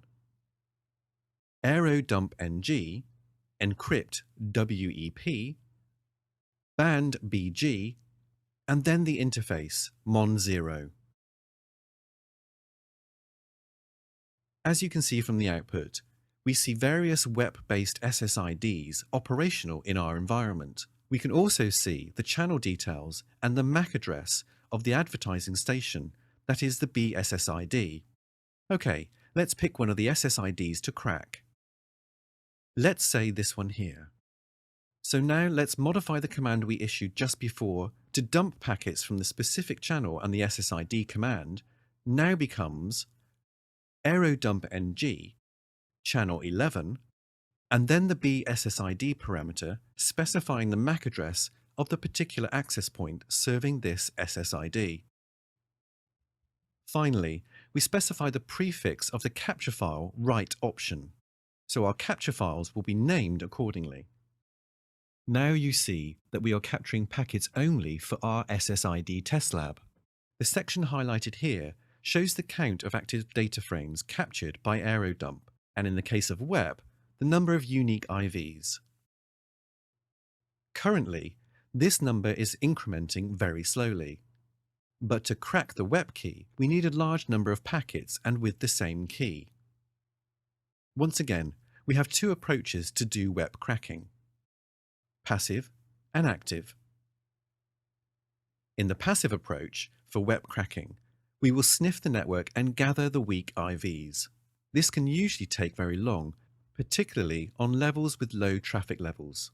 Since we want to do an active WEP cracking attack, we are going to replay our packets to the target access point in order to crack the WEP key as fast as possible. In turn, the AP will respond back to us with our repliers, thereby allowing us to collect the required IVs to crack the WEP fairly quickly, without waiting for legitimate traffic. For this purpose, we will use the air replay ng command. As we saw earlier, the command has various parameters and attack options. Here, we want to focus on the air replay attack option. Additionally, we will use the -E option to specify the SSID. Then, use the -H option in this command to specify the source MAC address of the replayed packets. We can specify a source MAC of a client already associated with the AP, or we could fake the auth attack and associate MAC with the AP. The reason being, most APs would not relay packets unless those packets are sourced from MACs already associated with them. Please note that without even knowing the WEP key, air replay ng can identify our packets by looking at the special characteristics associated with the packets. For example, the size and destination MAC ID, so the command becomes air replay ng -- air replay, then followed by a -E, followed by the SSID name, then -H, followed by the source MAC address. Finally, the interface name mon0. Notice it shows us that we should be running the aerodump command parallel to capture the encrypted ARP replies from the AP. We have opened two separate BackTrack console sessions to achieve this. Okay, we are receiving some ARP packets now, so we can start sending a very large number of replayed packets. We are reaching about 500 packets per second.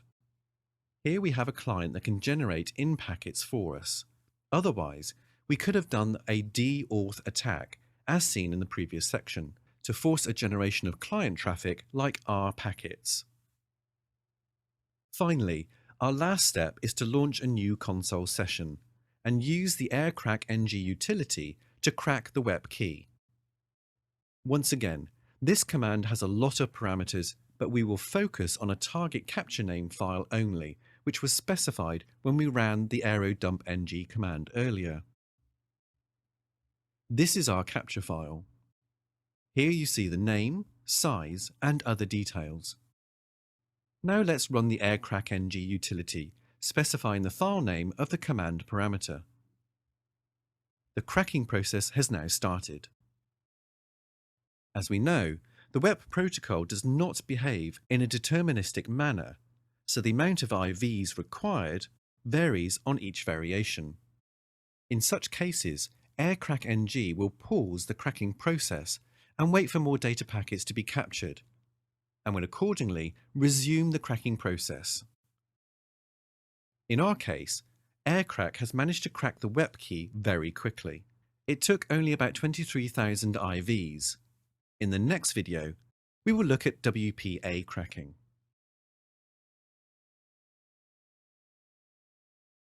Now we are going to look at a practical example of cracking WPA pre-shared key encryption. Please note that unlike WEP, where a number of statistical methods exist to speed up the cracking process, the only probable attacks on WPA and WPA2 networks are based on route forcing techniques. First, let's set up our access point to use WPA PSK mode.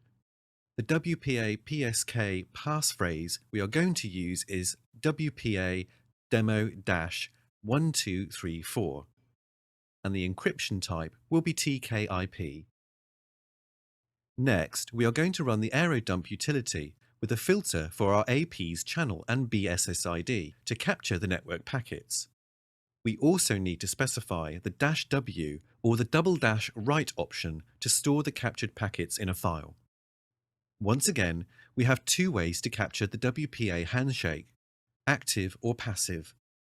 In the passive method, we will wait for a legitimate client to connect to the network, and then let aerodump capture the WPA handshake for us.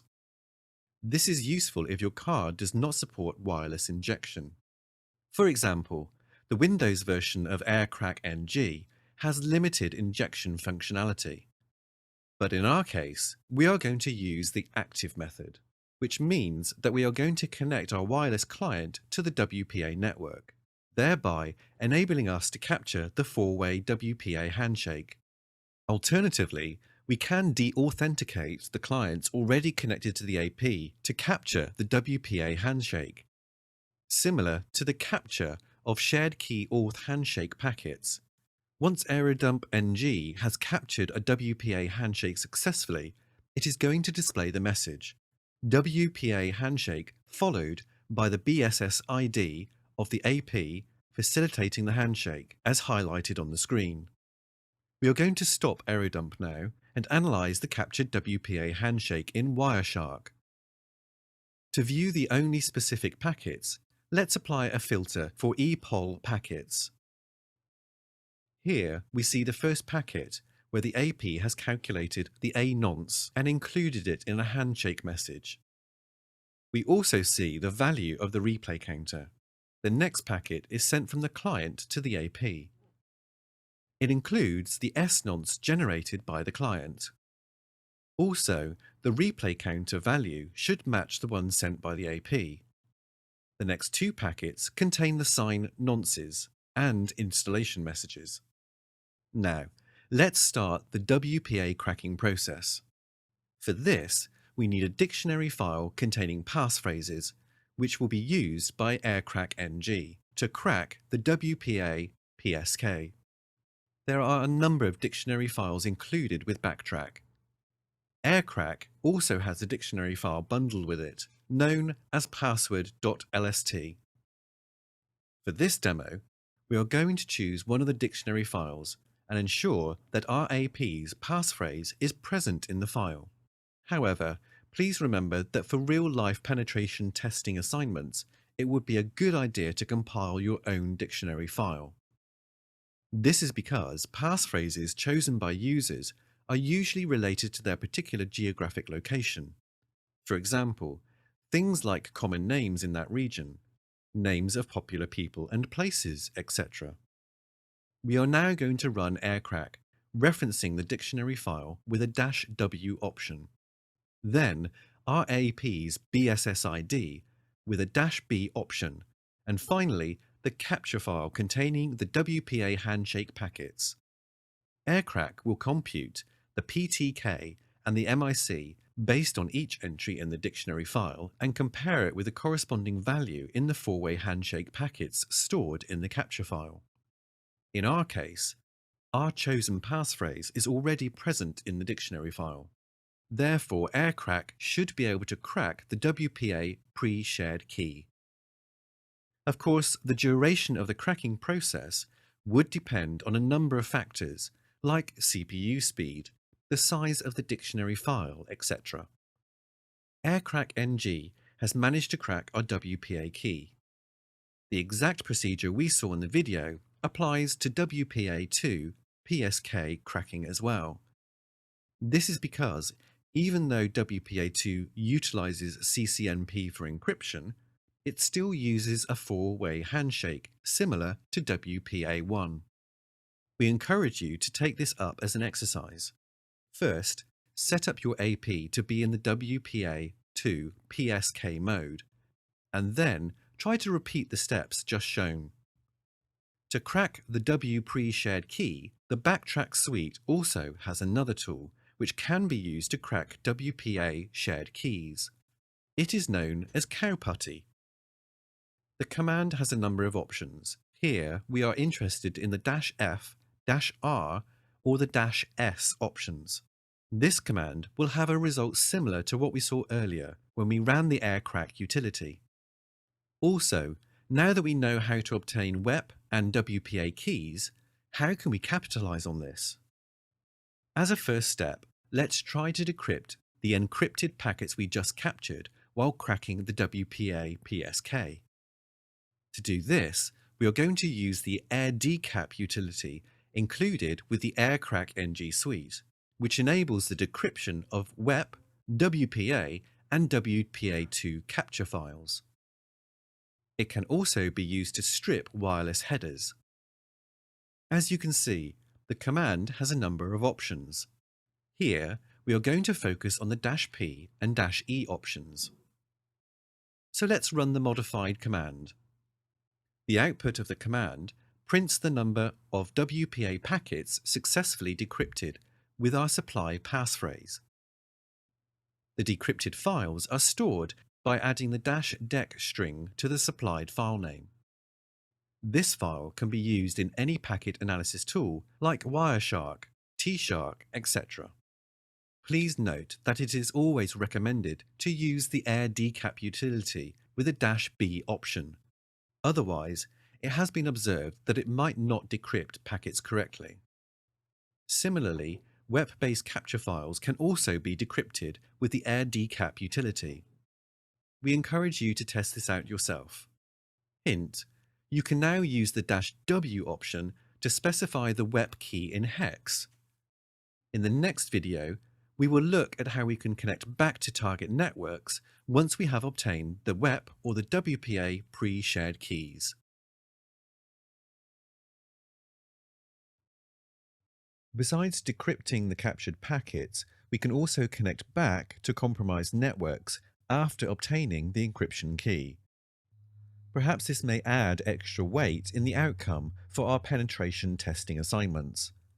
Hereby, we are not only going to crack the network credentials, but also back this up by connecting to the compromised network.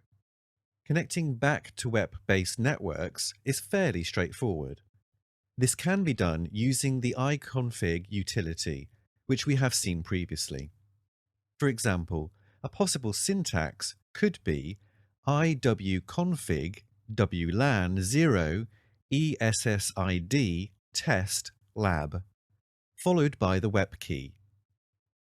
Connectivity can be verified using the iconfig WLAN 0 command. If we are connected to a wireless network, this command is going to display the various details pertaining to the connected Wi-Fi network, like the SSID, the BSSID of the AP, etc. In the case of WPA and WPA2 networks, we need to use alternate means as the iwconfig utility does not support this functionality. We have a number of options to do this. One option would be to use the built-in graphical WICD network connection manager within the BackTrack GNOME environment. Here is a screenshot of this tool.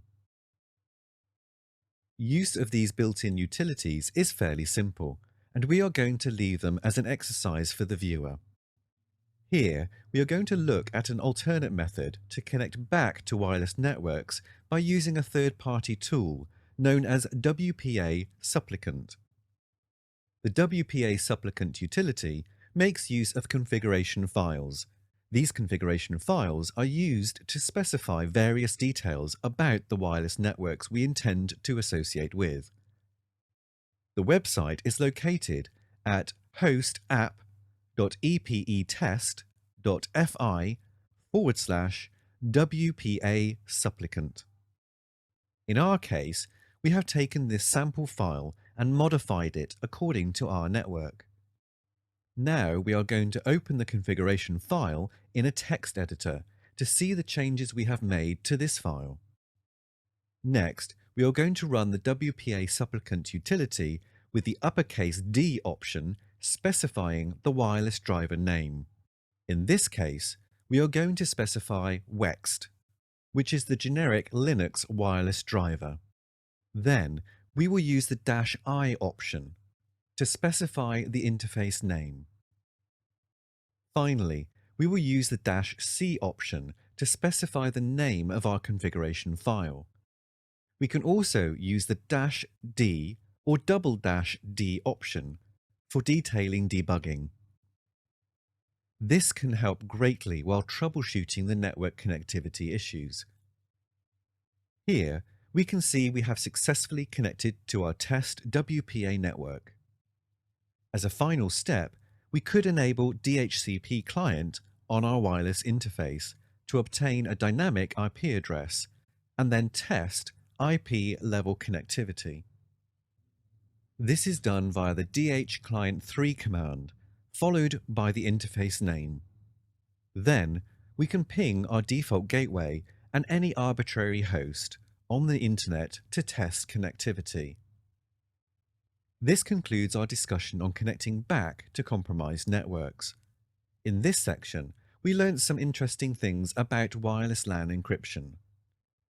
We started with a discussion on the various wireless encryption mechanisms used by wireless LANs, namely WEP, WPA and WPA2. Then, we saw hands-on demonstrations of WEP and WPA PSK cracking.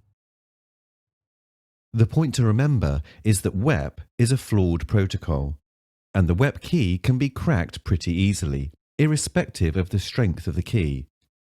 WPA and WPA2, even though may not contain any serious cryptographic weaknesses, they are still vulnerable to dictionary-based attacks. Finally, we looked at how we can decrypt and capture packets and connect back to compromised networks once the encryption key has been revealed. In the next section, we will look at various methods being used to attack the wireless LAN infrastructure itself. This is going to include things like DOS attacks and rogue AP attacks, etc.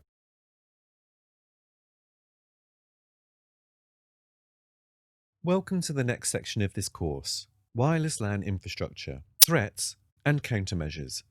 Here is a list of topics that will be covered in this section. In this section, we will discuss the various vulnerabilities pertaining to wireless infrastructure and how we can capitalize these vulnerabilities to penetrate wireless networks. We will start with a discussion on the default user accounts that ship with wireless APs and how these can be exploited. Then, we are going to look at denial of service attacks in the context of wireless LANs. After this, we are going to look at some attack related to the WPS feature. Finally, we are going to look at evil twins and honeypots. Now, coming to our first topic of this section, we are going to look at how we can exploit the default user accounts that are usually pre-configured with a wireless AP. Ideally, each manufacturer should force the users of access points to go through a setup wizard, where changing the default user credentials would be a mandatory step. But in reality, this is rarely the case. Additionally, users seldom change the default user passwords, assuming that accessing the web interface requires network connectivity to the AP. Particularly home users assume that since their access points are physically located inside their homes and they have configured their APs with secure authentication settings, it is highly unlikely that anyone can reach their AP's configuration page.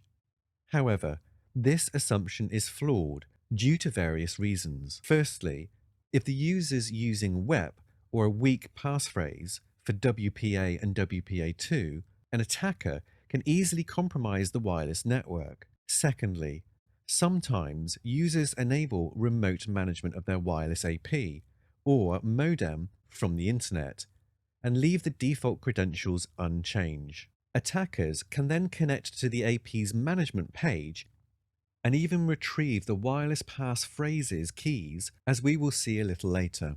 Also, interestingly, there are huge lists of fault credentials available on the internet as shown on the screen.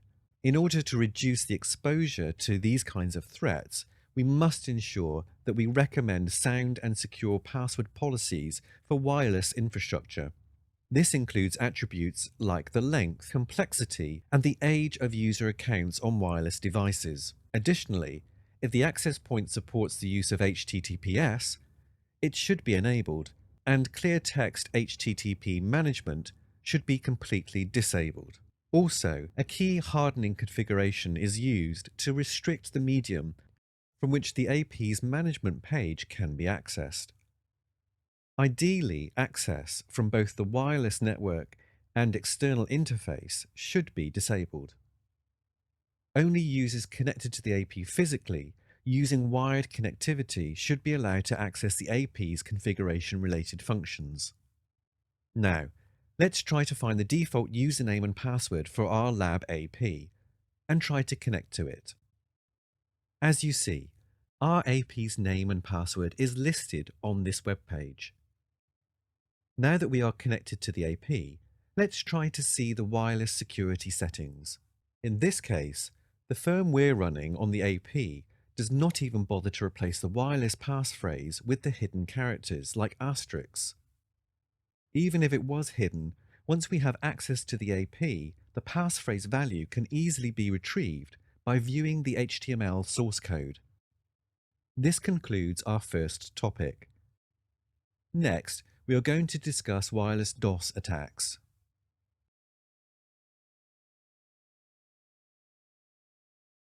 Now coming on to our next topic, denial of service attacks. As you are most probably aware, a denial of service attack, or a DOS attack, attempts to make network or computer resources unavailable to legitimate users. Once again, wireless networks, due to their very nature, are extremely vulnerable to such attacks. Here, we have listed some possible denial of service scenarios related to wireless LANs. Some of these relate to the physical layer, like RF jamming and interference, and are usually conducted by means of specialist hardware devices like RF jammers. Other attacks are related to the management and control plane weakness in the MAC layer of the 802.10 wireless standard. These include attacks based on the authentication state machine of wireless LANs, like DAuth and disassociation attacks. Then, we have some attacks that pertain to the collision avoidance features of wireless LANs, like NAV and CTS-based attacks. Finally, we have some attacks exploiting the power save mode on wireless devices. In our demonstration, we are going to attempt the DAuth and CTS flooding attacks. Please consult the companion guide for this course for more information regarding these attacks. Once again, the most effective countermeasure against these types of attacks are wireless intrusion prevention systems, or WIPs. Other mechanisms like dynamic frequency selection, etc., also exist. Okay, now let's start our demonstration with the CTS flooding attack. As we discussed in the earlier sections, CTS, or clear to send frames, are used in conjunction with the RTS frames to regulate access to the shared wireless medium. When any station wants to transmit data onto the wireless air medium, it sends an RTS frame to the other party, which replies back with the CTS signal, indicating that the medium is clear, and the sending station may transmit the data now. The collision management functions are regulated by the AP. Consequently, the AP is going to send a message to all other stations to hold their transmission until the current station is done. However, this means that an attacker can spoof CTS messages with a very high duration value, thereby telling all clients listening to the air medium to hold their transmission. To do this, we have captured a legitimate CTS packet originated from our AP. This packet has a duration value of only 90. Next, we have to use a text editor, like Bless, to edit the duration value from 90 to a very high value, that is 32,000. This editor was not available in BackTrack, so we used the app Get Installed Bless command to download and install this package. Now we are going to use the WPA supplicant utility to connect to our test Wi-Fi network, currently configured to use WPA and TKIP. Once we are connected, we are going to initiate continuous pings to any arbitrary host on the internet. The network is unreachable because our test AP does not have connectivity. However, the important field to note is the ICMP sequence number. As you will see, once we start the DOS attack, there will be a gap in the sequence numbers due to the lost packets.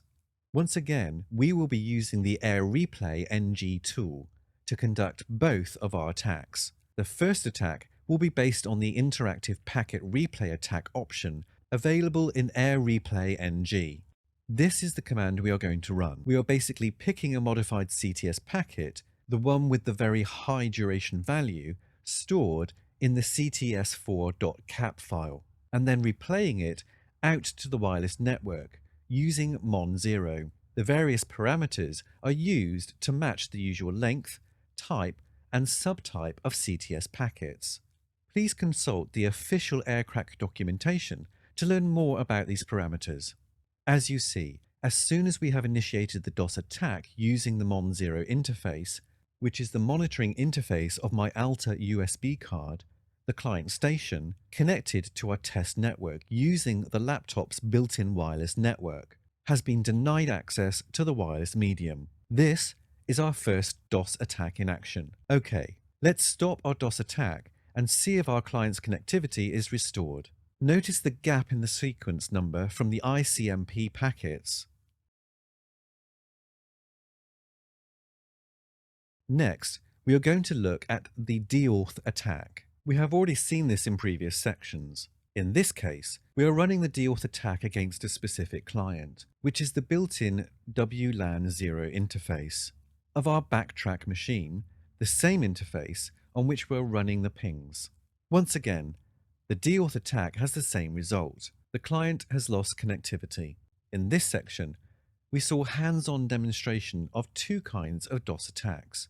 In the next video, we will look at how we can attack the WPS feature available in wireless LANs.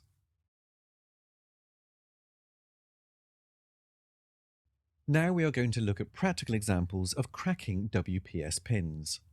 Wi-Fi Protected Setup, or WPS, is a feature available on most modern SOHO access points to ease the task of setting up wireless access points. It allows users possessing limited knowledge of Wi-Fi configuration and security settings to configure their wireless devices seamlessly. WPS is usually activated by default on most devices that support the optional feature, although the original intent of the feature was to allow a secure mechanism to secure wireless devices as implied by the name Wi-Fi Protected Setup. However, recently, security researchers found serious implementation flaws within WPS, allowing an attacker to gain access to the various security settings pertaining to the compromised APs. WPS supports 3 different modes of operation. However, out of these 3, the external registrar mode is the most susceptible to brute force attacks, as it lacks any proper authentication mechanism. In order to authenticate to the AP as a registrar, the other party should know the 8-digit numeric PM number, usually printed on a sticker at the bottom of the AP. Additionally, the WPS negotiation project works over the EAP protocol and does not require any prior knowledge of the security settings pertaining to the AP, like encryption keys, etc. In order to attack the WPS flaws just mentioned, a couple of tools are available. They are Reaver and WPS Crack. In our case, we are going to demonstrate this attack using the Reaver tool already bundled with BackTrack. Reaver performs a brute force attack against the AP, attempting every possible combination in order to guess the AP's 8-digit PM number.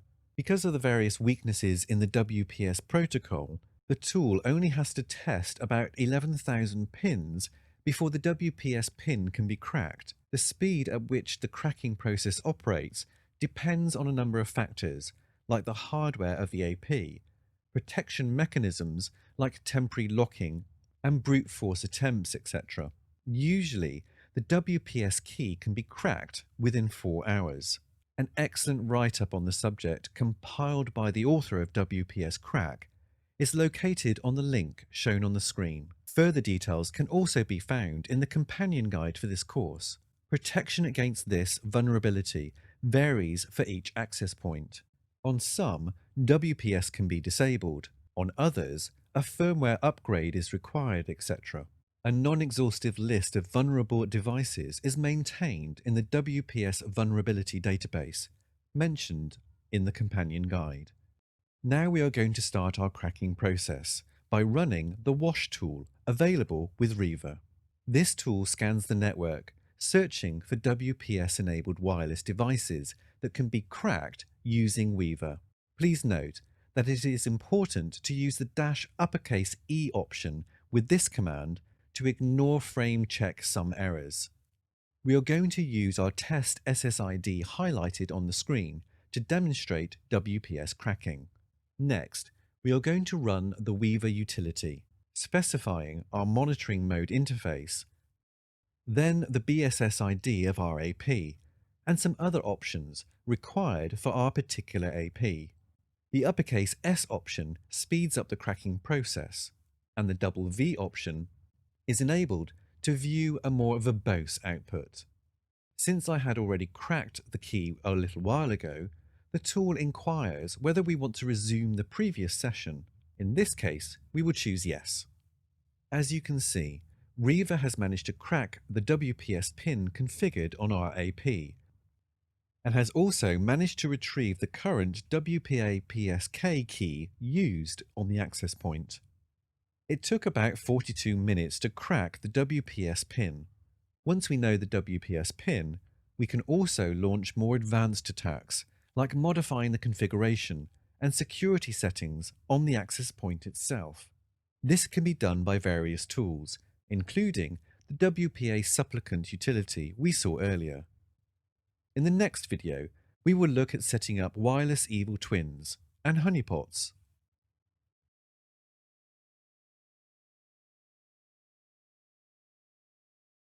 In this section, we will be looking at setting up evil twins and wireless honeypots. A rogue access point is a wireless access point installed on an enterprise network without proper authorization. Rogue APs can be introduced by both internal and external elements interacting with an enterprise. Once the rogue AP is connected, many wireless users on the corporate LAN may accidentally associate with the malicious access point, assuming it is part of the authorized corporate network.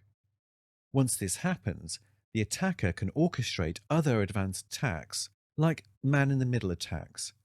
We will see a demonstration of MITM attacks in a later session.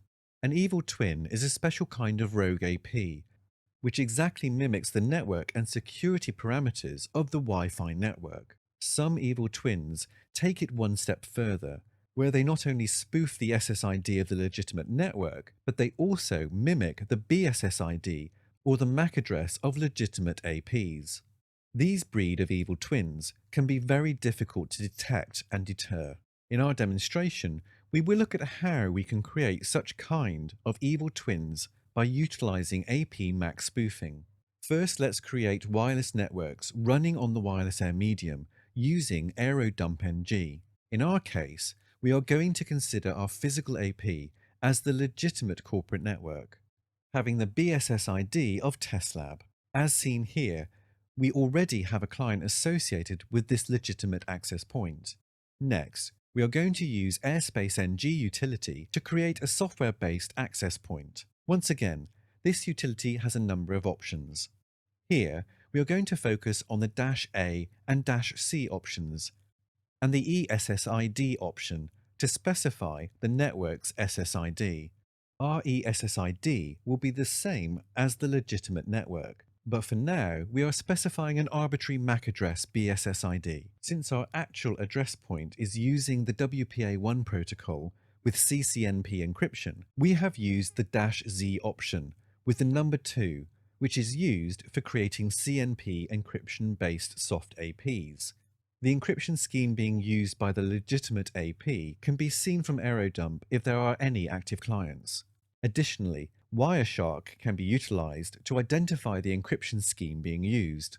Now let's view the output of AeroDump. As we can see, AeroDump can see both access points, the legitimate AP and the rogue AP. Now, to lure the client to our rogue AP, we are going to execute a deauthentication attack. If our rogue AP has a stronger signal than the legitimate AP, then the client should connect to the rogue AP.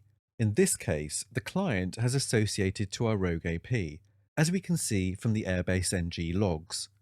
We can take this attack one step further by spoofing the BSSID MAC address of the legitimate access point. As you can see, this modified rogue AP has even confused the AeroDump tool, and it thinks that there is only one AP serving this SSID, even though, in reality, we have 2 APs here.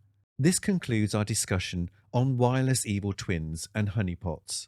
I would highly encourage you to explore and validate these tests in your lab also.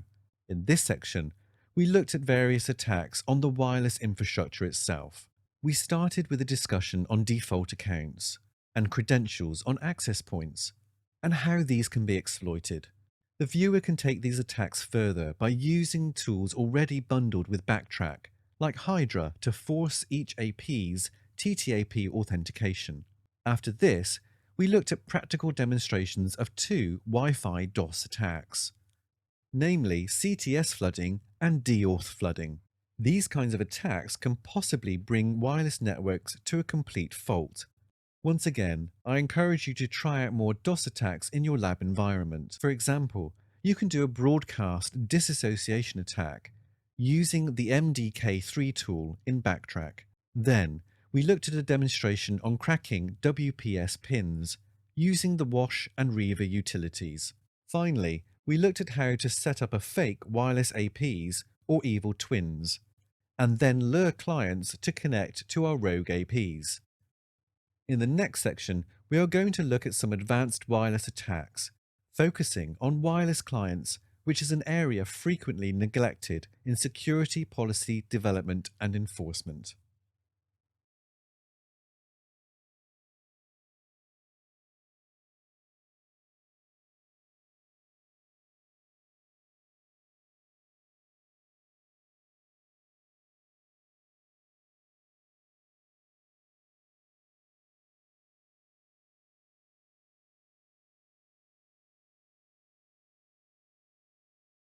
Welcome to the next section of this course, Advanced Client-Based Wi-Fi Attacks. Here is a list of the topics that will be covered in this section. In this section, we will discuss the various vulnerabilities related to wireless clients and how we can exploit these vulnerabilities to penetrate wireless networks. We will start with a brief introduction of some popular client-based wireless attacks.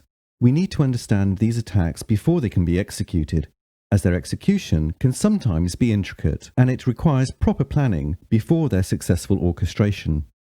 Then we are going to look at practical demonstrations of café latte and hurt attacks, which are popular client-based web cracking attack methods. Finally, we are going to look at cracking WPA pre-shared keys utilizing the LAN clients only. Now, coming to our first topic for this section, we are going to look at various vulnerabilities related to wireless clients. The client is usually the weakest link in the security posture of an organization. Therefore, it is possible to conduct various attacks on wireless LANs by targeting wireless clients only, without the need of other wireless LAN infrastructure like access points, etc. This provides us with various advantages. For example, we do not need to be in the RF range of the actual corporate network to penetrate the wireless network, so we could go to the nearest coffee shop and snoop on employees belonging to the organization we are trying to penetrate, of course, if permitted by the penetration testing agreement. This means that any security hardening done by the organization would most probably not restrict us. For example, hardened APs, monitoring systems like WIDs and WIPs, etc. Here is a list of popular client-based wireless attacks. The first attack is the deauth attack. We have already seen this attack a number of times. The second attack is the fake AP or honeypot attack. We already saw how to create fake APs in the previous section. This was based on mimicking the SSIDs of the networks already in the vicinity. Now, we are going to expand these attacks based on client probes. Usually, when the wireless interface on the client is started, it tries to probe for networks already stored in its cache. On Windows, this cache is known as the Preferred Networks List, or PNL. So when we know the networks already known to the client, we could use this to set up a fake AP with this SSID. Usually, the client would automatically try to associate with this network once it can locate it in the air medium. However, this behavior varies based on the operating system of the client. For example, some clients would not connect back to open networks automatically. Even if they are already stored in the PNL, please note that we have to be careful before spoofing BSSIDs based on client probes. For example, it would be very suspicious if we bring up a fake AP with the victim's corporate SSID when he or she is sitting enjoying a coffee in the nearby coffee shop. As we just discussed, clients will usually probe for SSIDs already stored in their cached list connected networks. Some operating systems also cache the security parameters of the stored networks, like WEP keys, etc., and will use them to connect back to the network automatically. We are going to see hands-on demonstrations of most of these attacks in later videos. Now let's understand some details about the cafe latte attack. The whole basis of this attack is the message injection technique, which is possible due to various security vulnerabilities in the WEP protocol. Even though the mathematical details are out of scope, the important thing to remember is that the vulnerability allows us to modify arbitrary data within the WEP encrypted packet, and the resultant modified packet will remain a valid WEP packet that can be de-encrypted by stations knowing the actual WEP key. This modification of packets is done using bit masks or bit flipping techniques. A high-level description of the cafe latte attack is illustrated on the screen. Initially, the client and the fake AP set up by the attacker will go through the regular 6-way packet exchange. This involves the exchange of probes, authentication, and association frames. As we saw previously, please note that since the attacker has set up a fake AP, it always authenticates the client irrespective of the parameters returned by the client. In the case of shared key auth, since we have the challenge text and the client has encrypted the challenge text and sent it back to us, we can generate a key stream by using the XOR operation on the known plain text and the encrypted text. Once the client is connected, it will try to determine its IP address. The case of a static IP address configuration is pretty straightforward. However, in the case of DHCP, the client is going to send a number of requests which will eventually time out as there is no DHCP server on our fake network. As a result, the client is going to configure an auto-configured IP address. The client is going to send a gratuitous to our packet advertising its IP address to other hosts on the network segment. The cafe latte attack capitalizes on this by converting the gratuitous sent by the client into a regular request. This is done by bit flipping, so the actual gratuitous ARP packet sent by the client now becomes an ARP request directed towards the client. Then the attacker is going to flood tons of these ARP requests down to the wireless network, and consequently, the target client will respond back to these packets with ARP replies. Once the attacker has captured a sufficient volume of WEP IVs, he or she can go ahead to crack the WEP key. For more details, please see the links in the companion guide. Next is the hurt attack, which combines the cafe latte attack with fragmentation techniques. By utilizing fragmentation techniques, the hurt attack is not limited to ARP packets only. Like the cafe latte attack, which is limited to ARP packets, fragmentation attacks capitalize on the fact that the first 8 bytes of the encrypted WEP packets contain the first LLD header, which can easily be guessed. The reason being that most of the fields in the LLC header are constant for all wireless LAN frames. When an attacker can run the X or operation on this known plaintext on the encrypted packet to obtain bytes of the ARP-C4 key stream, this stream can then be used by the attacker to create small encrypted packets. The 8 bytes of key stream implies only 4 bytes can be utilized for encrypted data, as the other 4 bytes are reserved for the other RCV checksum value contained in the WEP packet. This is where fragmentation comes in the picture. Fragmentation allows the attacker to break down the ARP request packet into multiple chunks, which once reassembled by the client will appear as a genuine ARP packet. Consequently, the victim responds back with ARP replies similar to the cafe latte attack.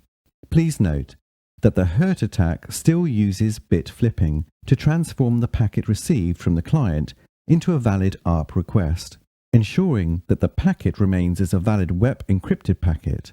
Once enough packets with weak IVs are captured, the WEP key can be cracked. More details about this attack can be found on the official AirCrack NG website, as shown on the screen. The next attack is AP-less WPA PSK cracking. As we saw in the previous sections, In order to crack WPA or WPA2 pre-shared key, we need to capture the four-way handshake that occurs in the client and the AP. We would recommend you visit the WPA cracking video once again before starting this section to refresh the concepts discussed earlier. Four-way handshake packets give us the four key elements needed to brute force the WPA passphrase. These include the MAC identifiers and nonces for both the client and the AP. As we saw earlier, we can get all of these elements from either all four packets, or packets 1 and 2, or just packets 2 and 3. To orchestrate this attack, first we need to set up a WPA PSK based honeypot to ensure the client is connected to our honeypot. Once the client is associated to our fake AP, we can send the AP or the authenticator's nonce to the client. This would be message 1. Then the client would reply back to us with its nonce. Since we do not know the actual WPA passphrase used by the client, we cannot send the message 3 as a regular AP would. But luckily, messages 1 and 2 contain all the elements required to initiate the dictionary pack to crack the WPA passphrase, so we do not need to send message 3. This will become more clear once we see a hands-on demonstration of this process. This concludes our first topic. Next, we are going to see a practical demonstration of setting up honeypots based on client probes. Now coming to our next topic, we are going to see a fake association attack in action. This will be achieved by setting up a fake AP based on the SSID learnt from the client probes. As a prerequisite step for this demonstration, we have set up a legitimate physical AP in WEP mode. Then, we have to make sure the client that will be used for this demonstration has connected to this network and has stored the network and the associated WEP key in its cache or PNL. Finally, we have shut down the legitimate AP as we will want to demonstrate this attack on an isolated client. As you can see, the client is currently probing for some specific wireless networks. These probe requests can also be seen from Wireshark. We are going to apply a filter to restrict our captured probe request packets and the source MAC address of our client. As shown on the screen, the client is probing for these Wi-Fi networks. Next, let's use the Airbase utility once again, this time to set up a fake AP based on the network SSID actively probed by the client. Here, we are going to use the uppercase W option, followed by the value 1, to enable the WEP protection flag in the beacon frames generated by our fake AP. Shortly, we should see that the client will associate with our fake AP, involuntary as it is actively probing for this SSID based on its PNL. This can be verified by viewing the Airbase NG console output. We can also verify this from the AeroDump console. We can see a client is associated with our fake AP. This ends our demonstration on setting up honeypots based on client probes. In the next video, we will look at how we can capitalize on this fake association attack by cracking the client's WEP key using the Cafe Latte attack.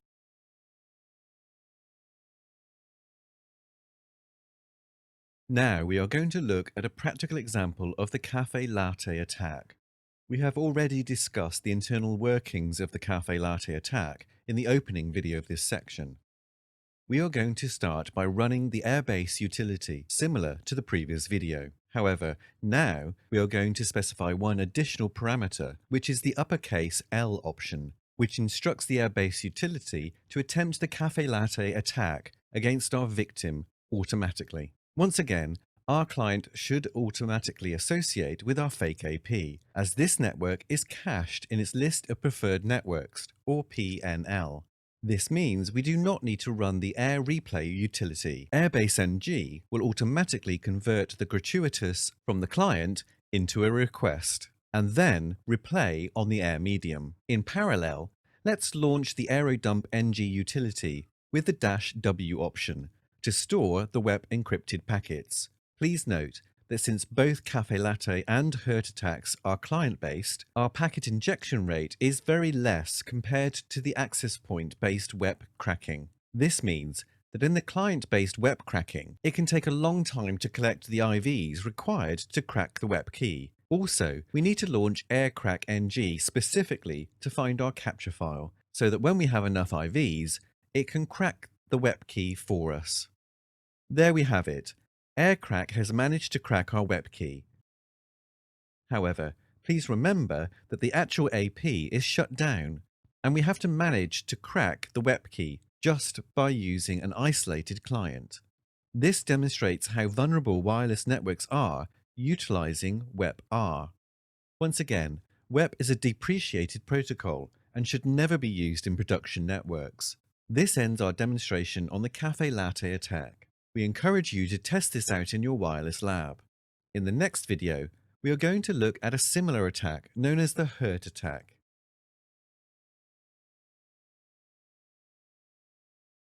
In this video, we will look at a practical demonstration of the Hurt attack. As we saw in the opening video of this section, the Hurt attack extends the Cafe Latte attack by utilizing fragmentation techniques to crack the web key. Once again, the benefit of this attack is that we do not necessarily need an ARP packet from the client. Even a regular IP packet can be used to initiate this attack. To demonstrate this attack, we are going to set up a fake AP, similar to the previous videos. However, to instruct Airbase NG to use the Hurt attack, we are going to specify the -N option instead of the -L option. Once again, our client should automatically associate with our fake AP, as this network is cached in its list of preferred networks, or PNL. The base utility tells us that it is initiating the Hurt attack against the associated client. Let's also launch AeroDumpNG utility to capture the encrypted web packets. Once again, we also need to launch AirCrack NG to crack the web key. As we can see, AirCrack has managed to crack our web key. This ends our demonstration on Hurt attack, which enabled us to crack the web key just by using an isolated client. We encourage you to test this attack also in your wireless lab. In the next video, we are going to look at how we can crack WPA pre-shared keys using only clients.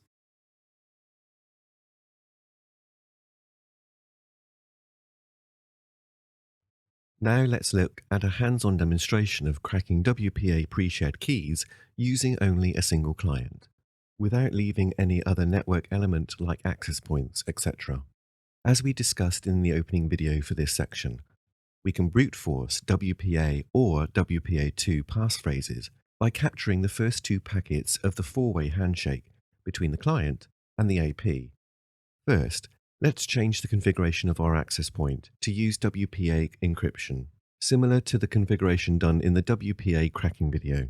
Then let's ensure that our clients connect to our WPA network and stores this network in their preferred network list.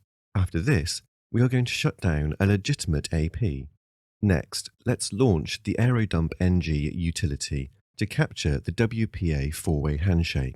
The W option ensures that any packets pertaining to the four-way handshake will be stored in the captured file.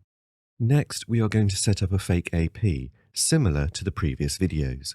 However, this time we are going to be using the Z option, as we are setting up a WPA-based honeypot. The setting for the encryption value has to match with the value stored on the client's cache. In this case, we already know the configuration of our legitimate AP. Later on in the course, we are going to see how we can detect the security settings stored on our target client, in case we do not have this information beforehand. Once again, our client should automatically associate with our fake WPA-based AP, since we ensured that the WPA network is cached in the client's PNL. As you see here, once the client has connected, AeroDump tells us that it has captured the four-way handshake.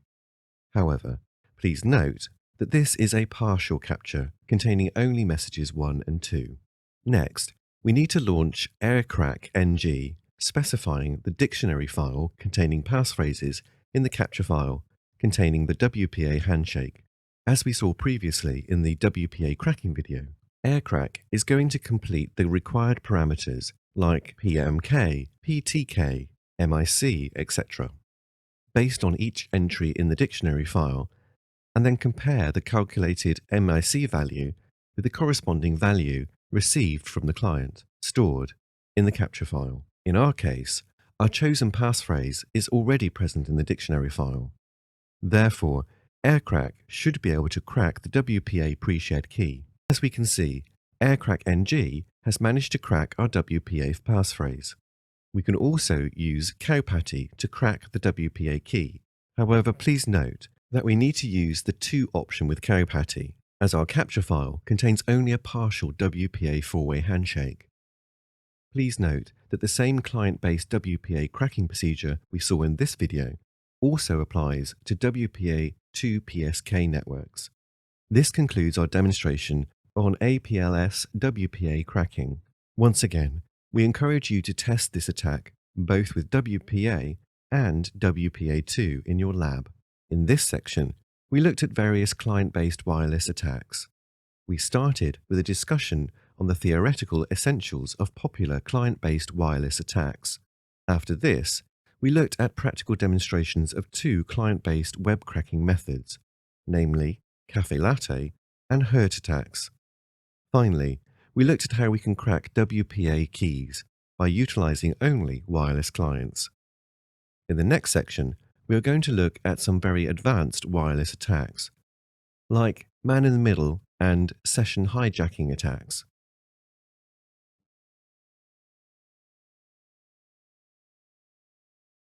Welcome to the next section of this course, Wireless LAN Security, taking it one step further. In this section, we will look at how we can carry out more advanced wireless attacks, building upon what we have already learned throughout this course. Here is a list of the topics that will be covered in this section. The first few videos are going to be about man-in-the-middle or MITM attacks. We will start by looking at the theoretical elements of the MITM attacks. This will be followed by the basic configuration and setup of our MITM network. Then, once our MITM attack is set up, we are going to look at how we can perform more advanced attacks like eavesdropping and session hijacking. Finally, we are going to look at how we can detect or enumerate the wireless security settings stored on wireless clients. Now, coming to our first topic for this section, we are going to look at the theoretical essentials of MITM attacks. We need to possess a firm understanding of how these attacks function before we can actually try out these attacks. The reason being that these attacks are fairly complex, and a successful execution requires a great deal of proficiency and practice. In a man-in-the-middle or MITM attack, the attacker places himself in between the potential victim and one or more targets that the victim is communicating with. To do this, the attacker usually makes an independent connection with the target destination and then somehow joins or bridges the connection together. When properly executed, the intercepted connection is transparent to the endpoints being intercepted, making them believe that they are communicating directly to each other. There can be numerous scenarios for MITM attacks. In our case, the victim is going to be a wireless client and the destination network will be the internet as shown in the diagram. We are going to orchestrate this attack by using 2 separate Wi-Fi interfaces present on our BackTrack machine. The first Wi-Fi interface, which is the built-in interface of our machine, will be connected to the legitimate wireless network. This will be our external interface for wireless connectivity. This is represented by the orange and green colors on our diagram. The second Wi-Fi interface is going to be used to create our fake AP or evil twin. In our setup, this is going to be based on an alpha USB wireless card, illustrated using red in the diagram. Then, we are going to use the masquerading feature in the IP tables utility to translate the IP address of packets belonging to our victim. Masquerading is a fancy name used in Linux jargon for one-to-many network address translation, or NAT. This means that all the traffic transmitted onto the wireless medium by our victim will have its source IP address modified to match the IP address of our TAP interface, called AT1. The TAP interface is a logical interface, simulating the wired interface of our software-based access point. The same would be true for the return flows coming back from the internet. In this case, the destination IP address would translate into the victim's private IP address. Please note that our fake AP will mimic the same SSID of the legitimate AP currently operational on the network. Once again, we assume that this network is already cached on the victim's computer, and therefore it should automatically connect to our fake AP, provided we offer a better wireless signal. Now, we are going to discuss the basic operation of an MITM attack. We assume that our victim has associated to our honeypot wireless network and has obtained a valid IP address to start communicating with the network. In this example, the victim is attempting to log into his or her webmail account hosted on the Gmail servers. Initially, the victim's browser is going to initiate a DNS request, trying to resolve the address pertaining to Gmail. To intercept the DNS requests made by the victim, we are going to run the DNS spoof utility available within BackTrack on the AT1 interface. This utility will return back the IP address of our AT1 interface and DNS replies. This means that once the victim's browser will start sending the traffic, most probably using the HTTPS protocol, it is going to land on our BackTrack machine. To capitalize on this, we are going to run a transparent proxy on our BackTrack machine. This will allow us to eavesdrop on the encrypted SSL session, which originally meant to take place between the victim and the Google servers on the internet. Eventually, we should be able to harvest the email credentials entered by our victim. This concludes our first topic for this section. In the next video, we are going to look at the configuration-related aspects of MITM attacks.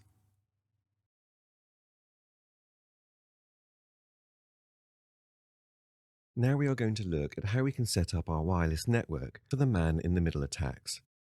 As mentioned earlier, these attacks are fairly complex, and it can be quite difficult to successfully execute them.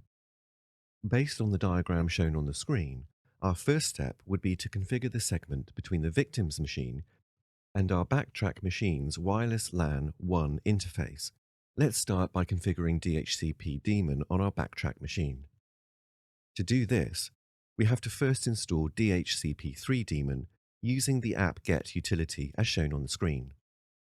The DHCP daemon will not come up at this point, simply because we have not yet configured its configuration file.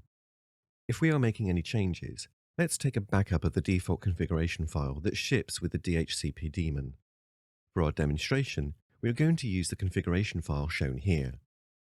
To learn more about these configuration options, please see the documentation for the DHCP daemon using the man command.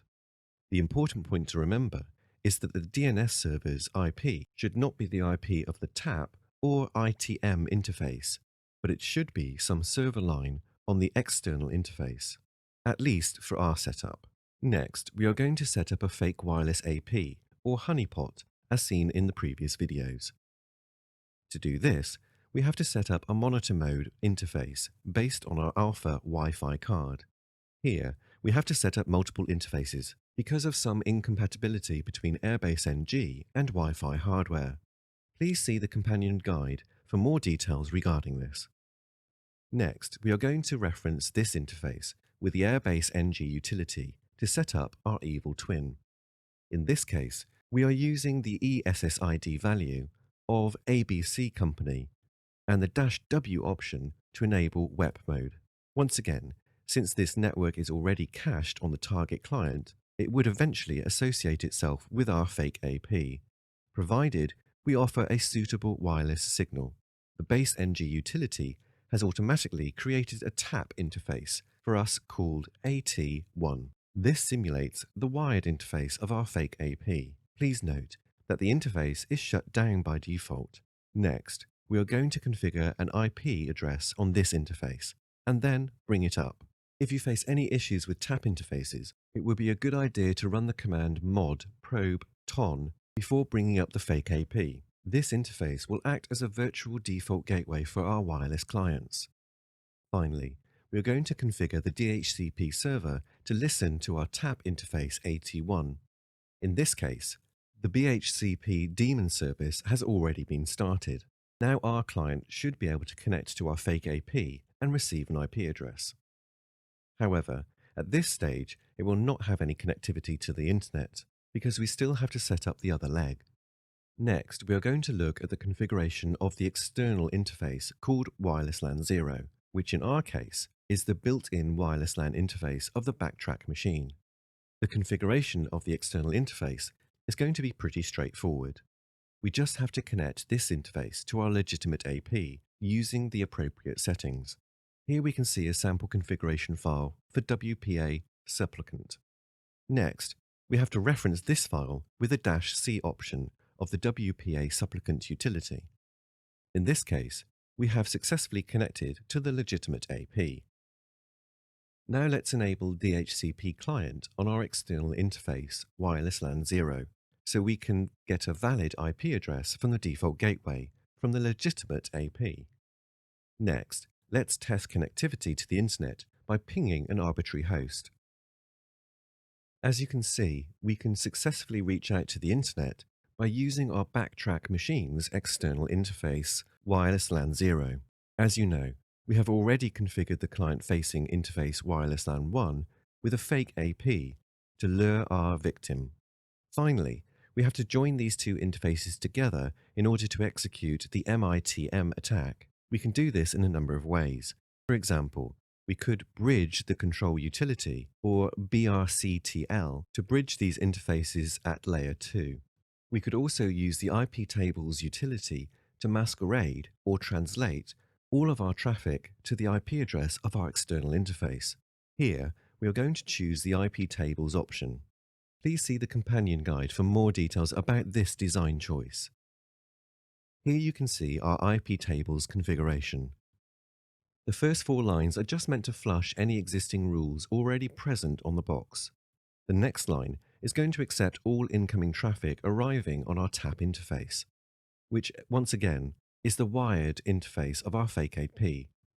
Finally, the last line specifies that once this traffic exits the external interface, Wireless LAN 0, the source AP of the packet should be translated to the IP of the Wireless LAN 0 interface. Finally, we have to enable IP forwarding on the kernel to ensure packets can be routed between these interfaces. Please note that the IP forwarding is disabled by default. As you see, once we have enabled IP masquerading, our client can ping the IP address of our legitimate AP.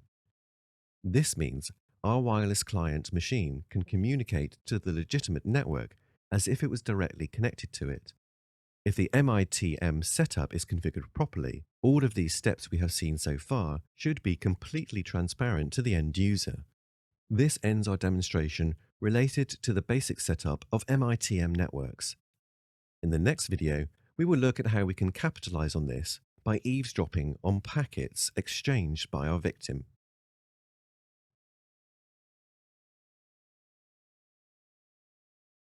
In the previous video, we looked at the essentials of setting up an MITM network. Now we are going to look at how we can perform wireless eavesdropping and session hijacking using our MITM setup. Since all the traffic sent or received from the victim is routed through our BackTrack machine, we can eavesdrop on any wireless traffic sent from the victim's machine. Let's verify this by capturing some packets within Wireshark.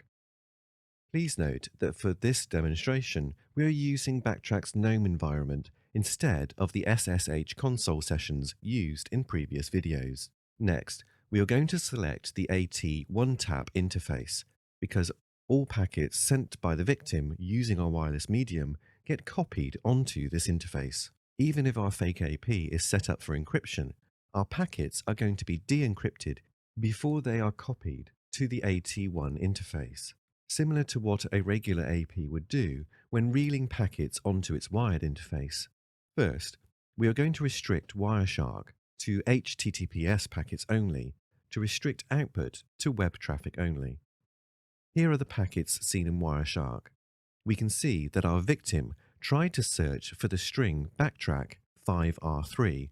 Perhaps he seeks revenge for all the attacks we have carried out against him. Now, let's attempt to hijack our victim's session by using the NS hijacking, as explained in the first video of this section. Once again, we have alternate methods, like port redirection, etc., to perform session hijacking. But here, we are going to demonstrate a DNS-based hijacking attack. To do this, we are going to run the DNS spoof utility. The only parameter we are going to specify with the DNS spoof is our interface name, using the -i option.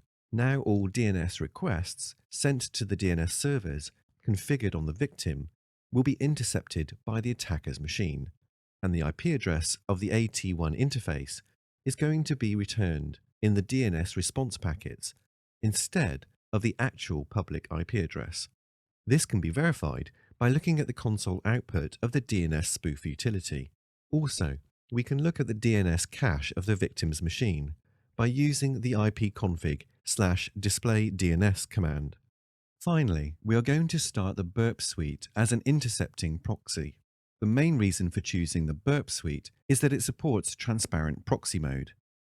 The only thing we need to add is the listener for HTTPS traffic on port 443, besides the explicit proxy already listening by default on port 8080.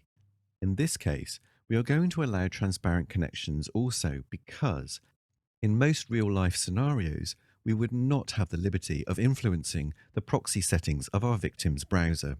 Once we hit Update or Add, our HTTPS listener would be ready. Now let's play the role of the victim in our MITM scenario. We will try to open the Gmail website in any browser running on the victim's machine. Of course, since we are intercepting the SSL traffic, the user will get a warning that the SSL certificate is untrusted. This is because the burp suite is using a self-assigned certificate, which would not be trusted by our victim's browser. But statistics suggest that most users usually ignore these types of messages, and here continue. Once the user has entered the credentials, we will try to harvest the user credentials entered by our victim in his or her browser. The intercepted HTTPS requests and responses can be seen by the History tab in the burp suite.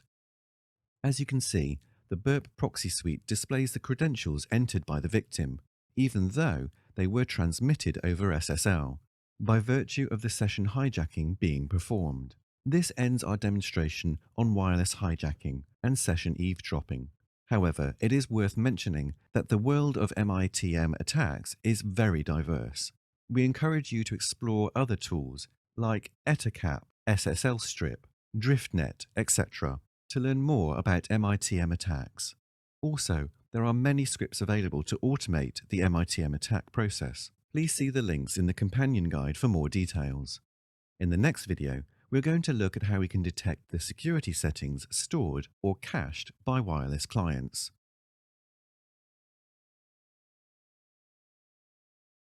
In the previous sections, we saw how to create wireless honeypots or fake APs. To create these soft APs, we required the SSID and the security settings stored in the victim's preferred network list, or PNL. We usually obtain the SSID by sniffing the air medium for active access points, where in the case of isolated clients, by means of probe request packets. However, as far as the security settings were concerned, we always knew them beforehand, as all our demonstrations were based on our test lab network. But this is rarely the case in real-life penetration testing scenarios. Therefore, we need to devise some mechanism to detect the security settings currently cached on the victim.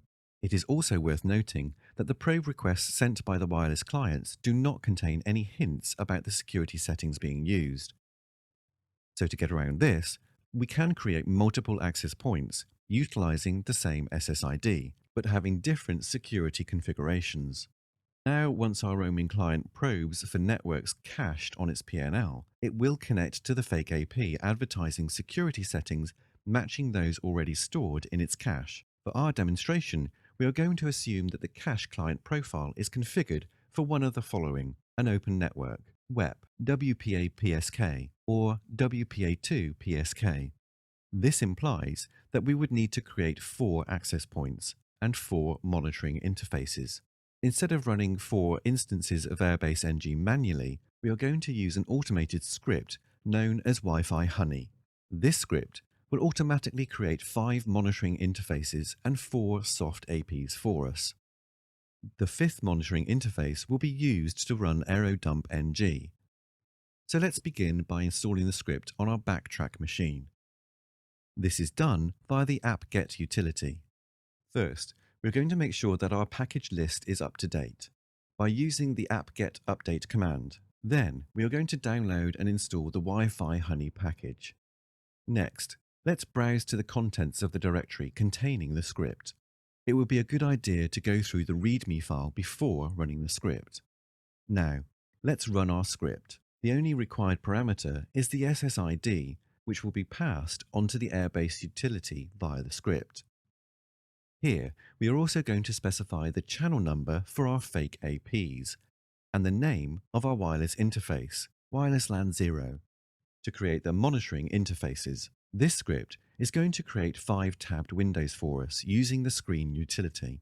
4 windows are going to contain the various Airbase NG instances, and the last window will run the AeroDump NG utility. We can use the Ctrl-C followed by the lowercase n key combination to toggle between the different screen windows. Please see the manned page of this screen utility for more navigation options. Next, let's visit each window one by one, trying to find which fake AP our isolated client will try to associate with. In this case, our client has associated with the WPA2 PSK access point, utilizing the CCMP encryption. This can also be seen from the AeroDump console. The script also creates a screen file, which shows us the various commands being used by the script backend. As you can see, the script used various Airbase NG parameters like -w, -z, etc. to create the fake APs. These options specify the various wireless security settings. This ends our demonstration on enumerating the client's security profiles stored on wireless clients, sometimes also referred to as Y-phishing. In this section, we learnt how to execute some advanced wireless attacks. We started with a discussion on the theoretical essentials of man-in-the-middle attacks. After this, we configured the basic setup required to conduct MITM attacks over our wireless network. Then we used this MITM setup to conduct eavesdropping and consequently conduct self-session hijacking using the DNS poisoning. Finally, we looked at how we can enumerate the security settings cached on wireless clients. In the next session, we are going to look at wireless penetration testing from an enterprise perspective.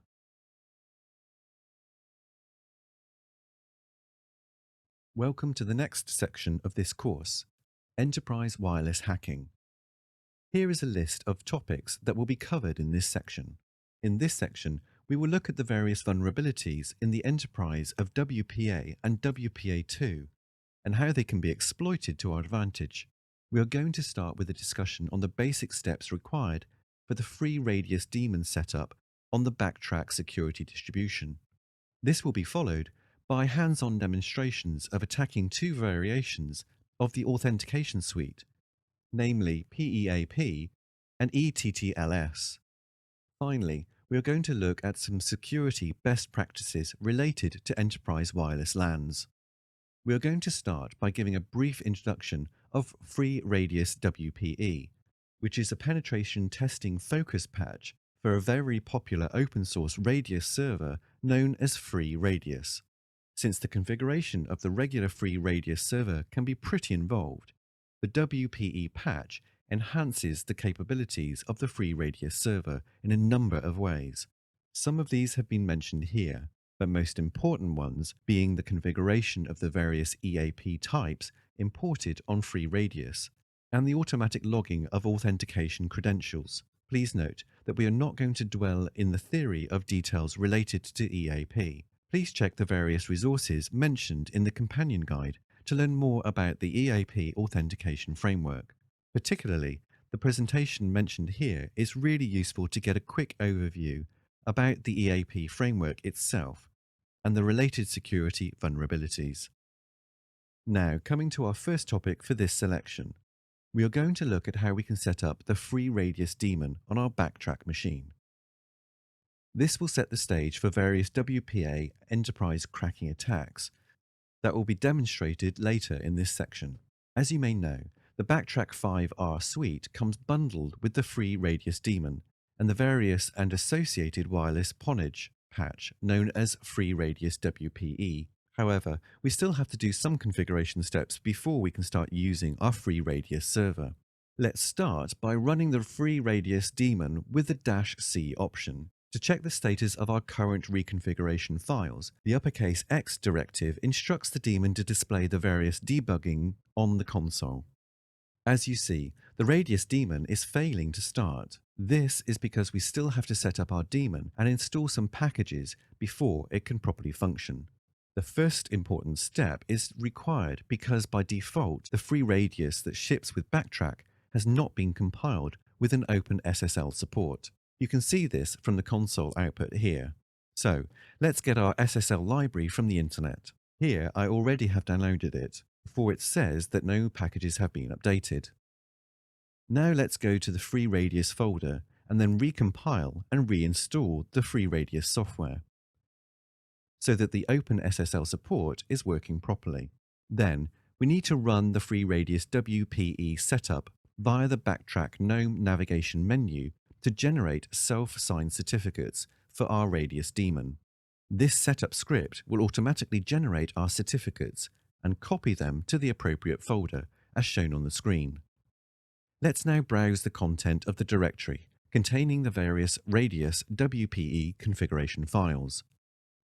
We are going to mostly focus on the client's conf, EAP conf, and the users files for our demonstrations. Here you can see we have already edited the default users files to append one user account, which is going to be used for our demonstrations. Next, let's try to run the Radius daemon again. This is done via the Radius D command with the -S and -X directive. This time the certificates have been set up properly, but we are hitting a bug in the BackTrack suite, which results in a segmentation fault for Radius D. To fix this, we need to upgrade to the latest patched version of FreeRadius. The version that comes bundled with BackTrack 5R2 is 2.1.7. In this case, we are upgrading to version 2.1.11. To do this, we need to download the package from the internet. In this case, we have done this from our browser and stored the package file in the root directory. Then, we need to use the dpkg command to install the package on our machine. Alternatively, we could build the software directly from the source files. Then, we need to fix some of the link libraries and their references with the ldconfig command. Okay, let's try to run the Radius daemon once again. Because of the -X option, we are going to see a lot of information on the screen, but the output should end up by telling us that the server is ready and listening on the required ports. There we have it. Our server seems to be working now. This ends the demonstration on setting up FreeRadius WPE. In the next video, we will use this setup to demonstrate how we can attack PEAP authentication protocol, commonly used in wireless networks.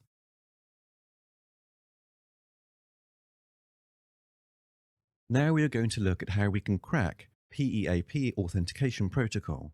Most attacks on the PEAP authentication protocol are possible due to misconfigured wireless clients.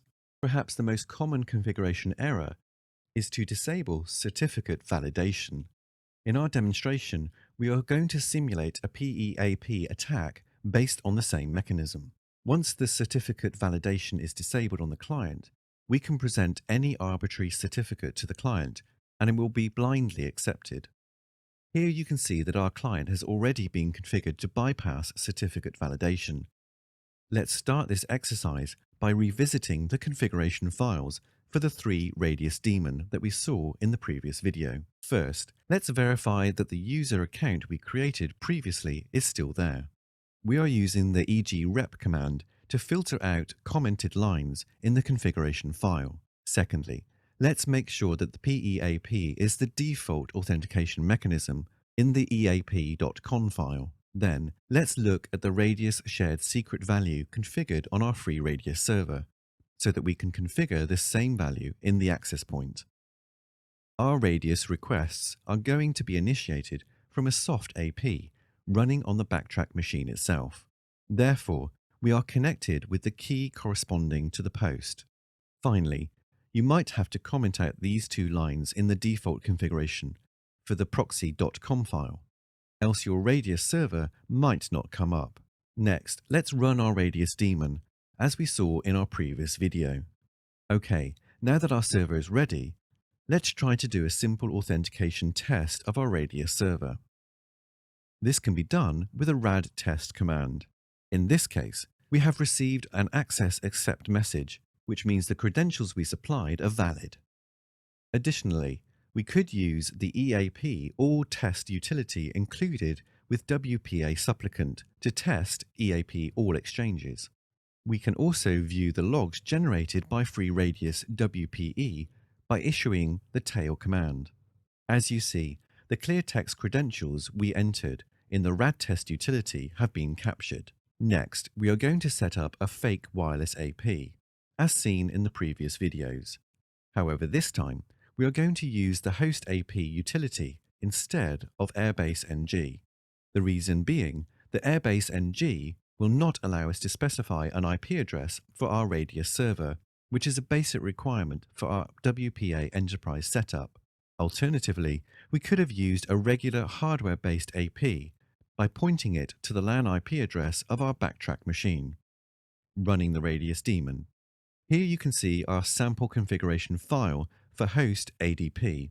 Please note that this utility is not included with BackTrack 5R2. Therefore, we have installed it separately. More details can be found in the companion guide. Now let's start our soft AP. Once again, I have already saved this network on my Windows client laptop. Shortly, we will see that the client is going to attempt an association with our fake AP. Once we have the MS-CHAP challenge and the associated challenge response, we can use the ASLeap utility to crack our password. We also need to specify a dictionary file. In this case, I have created a small dictionary file which contains the password for our test account. Here, we are going to reference some previously captured values for the MS challenge and the client response. There we go. We have successfully cracked the MS-CHAP credentials using ASLeap. The good news is that in most installations, the wireless logon credentials are provisioned using a centralized authentication database, like Microsoft Active Directory. This means the same credentials can usually be used to launch other attacks if required by our penetration testing assignments. This ends our demonstration on PEAP cracking. In the next video, we will look at a similar attack on EAP TTLS.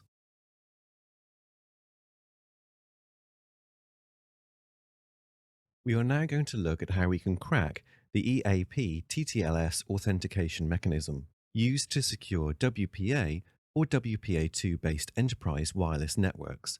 The procedure to penetrate EAP TTLS networks is pretty similar to what we saw in the previous demonstration related to PEAP.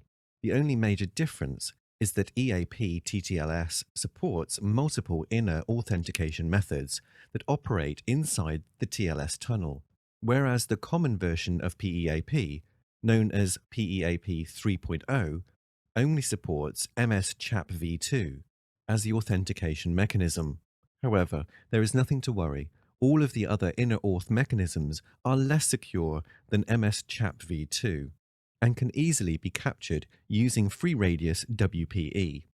Let's start this demonstration by verifying that the default EAP authentication type can be configured on free radius WPE as TTLS.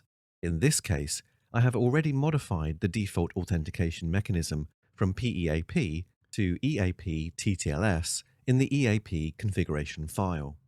Now, let's run our radius daemon again based on the changes made to the configuration files. Okay, now that our server is ready, let's verify the status of our soft AP.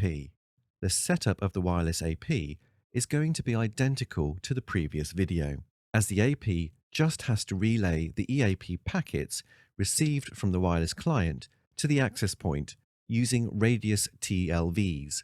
In other words, changing the EAP type does not require the change in our host APD configuration file. Now, let's try to connect the client to a wireless network. Since the Windows operating system does not have native support for the EAP TTLS, we are going to use the Windows version of WPA supplicant to simulate our wireless client. Here is the sample WPA supplicant configuration file we are going to use. The same user credentials configured in the free radius users file have also been entered here. Once again, we have disabled certificate validation to simulate a misconfigured wireless client. In this case, we are using the inner authentication protocol as MS-CHAP v2. We could have also used other protocols like PAP, CHAP, or MS-CHAP v1. Now, let's connect our client to our access point. We can see the internal name of our wireless interface using the wireless info list command. Since we supplied the correct credentials, the Radius server has returned an access accept message to our client.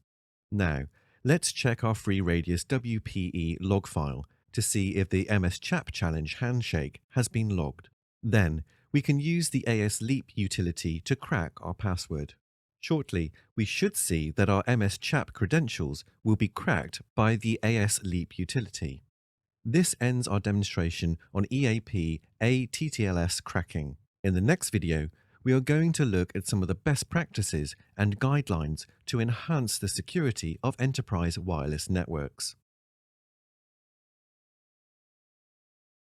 In our last topic, we are going to look at some security best practices for enterprise wireless LANs. Throughout this course, we have seen various attacks against the different wireless authentication and encryption protocols.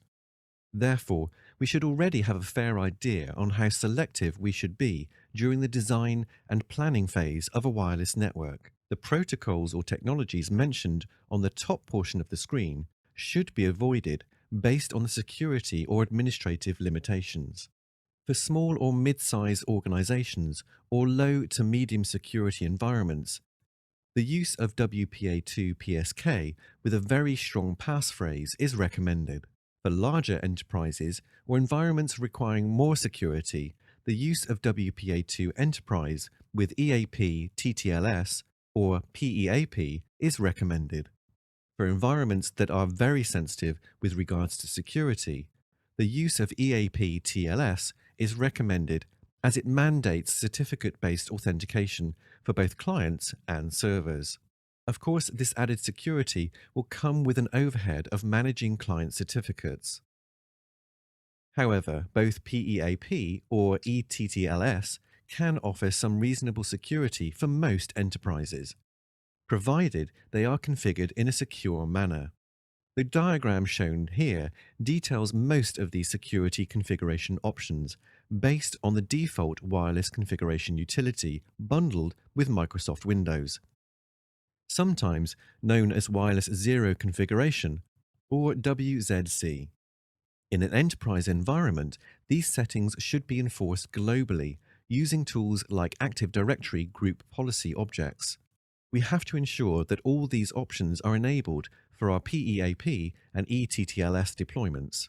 Even leaving out one of these options can result in serious security weaknesses. For example, if we purchased our server certificate from VeriSign, we would have to check the tip mark next to the VeriSign root CA. But what happens if an attacker requires his or her own certificate from the same CA? It will be trusted by the clients configured to trust that CA. This is where the option to specify the common name, or CN, of the certificate comes in the picture. Using this option, we could lock the list of allowed radius server host names that would be authenticated. Also, based on the regular behavior of users, we do not want to set any setting that gives control to the users to accept arbitrary server certificates. We already saw in the MITM demonstration in the previous section what can be the repercussions of doing that. One more important security hardening step would be to ensure that a strong password policy is applied to the centralized authentication database used for wireless authentication. For example, Microsoft Active Directory. Because if a strong password policy is applied, even if the attacker manages to get the authentication hashes, it would be pretty difficult to launch a dictionary-based attack to crack the password. However, this equation is changing with the recent developments in password cracking. We would highly recommend you to explore a new tool called ChapCrack, released at DEF CON 20, which can crack any MS-based CHAP password in less than 24 hours. Please see the companion guide for more resources related to ChapCrack. It is also worth noting that since EAP TTLS support will be bundled with Windows starting from Windows 8, therefore it is expected that its usage will increase accordingly. Therefore, it is very important to understand how to configure both PEAP and eTTLS securely based on the various wireless supplicants and operating systems. This ends our discussion on the security best practices for enterprise wireless LANs. This also concludes this section, which commenced with a discussion on setting up free radius WPE. Then, we learnt how to compromise the security of WPA enterprise networks based on PEAP or eTTLS. Finally, we looked at some security best practices related to enterprise wireless LAN networks. In the next section, we are going to look at how we can apply all of the techniques we have learned so far in a more methodical and systematic attack during our penetration testing assignments.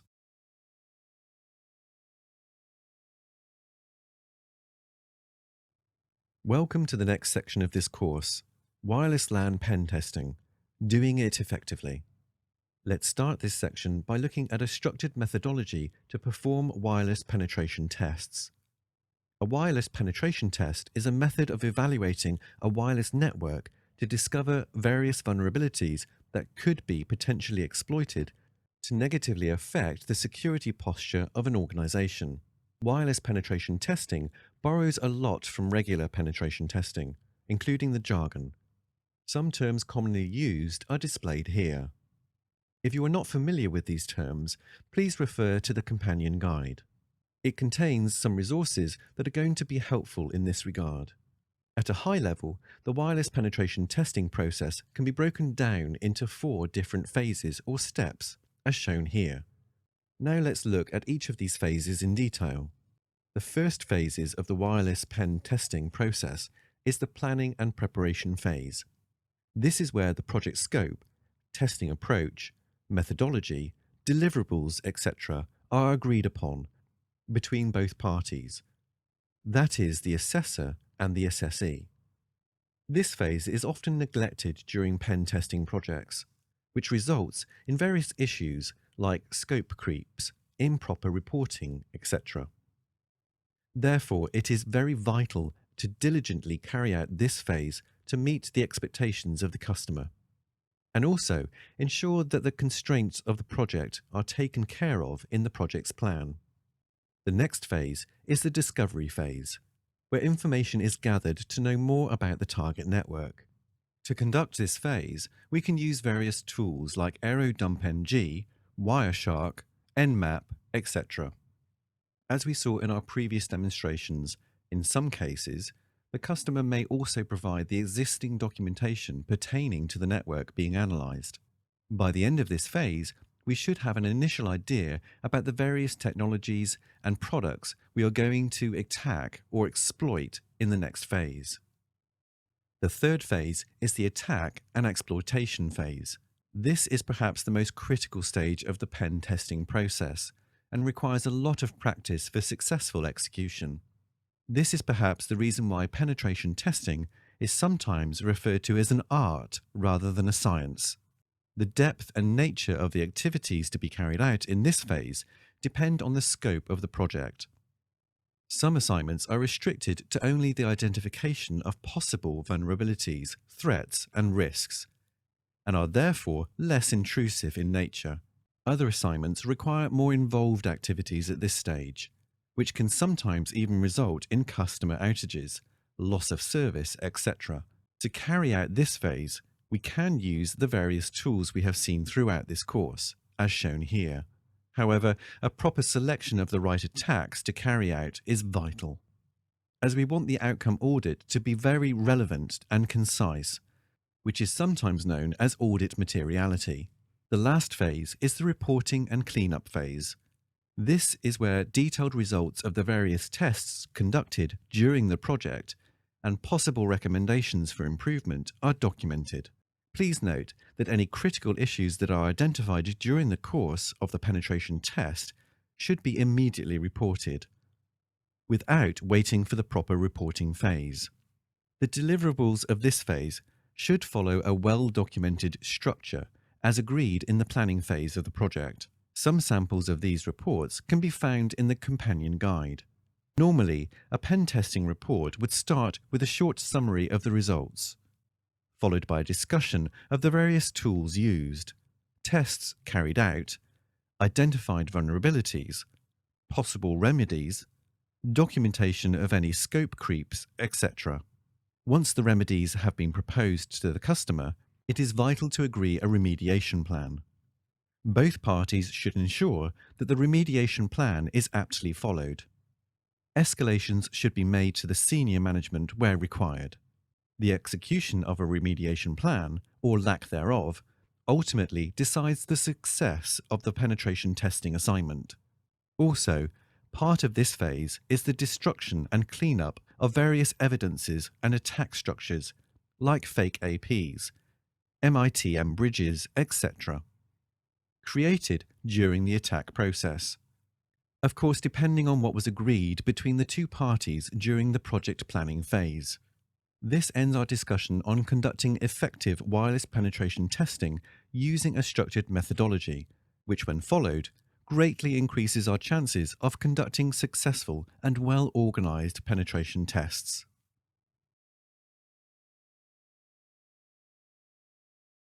This also brings us to the end of this course. However, this is just the beginning of our journey in the world of wireless security. Here, we are going to briefly discuss the next steps in our journey of knowledge.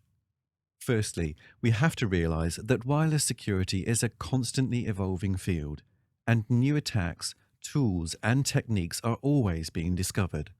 Therefore, it is very important to stay up to date with these changes. This is what ultimately differentiates good pen testers from great ones. Here, we have mentioned some notable security conferences.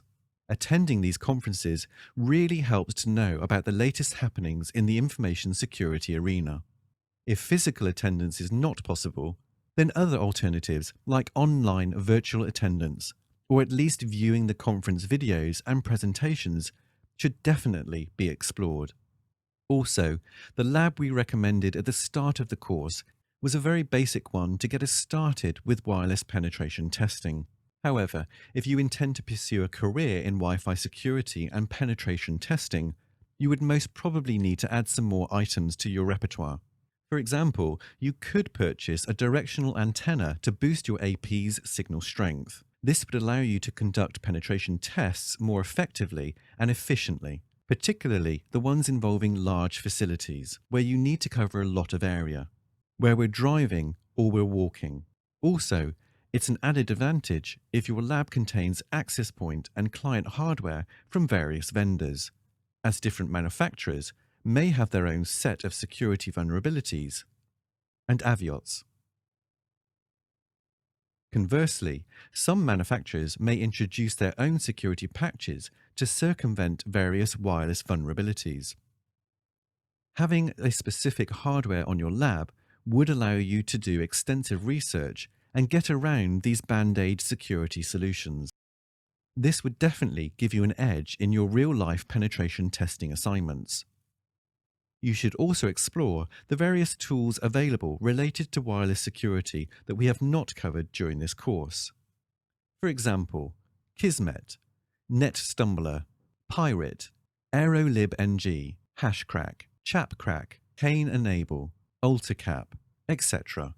It is also worth noting that during the recording of this course, BackTrack 5 Release 3 has also been launched.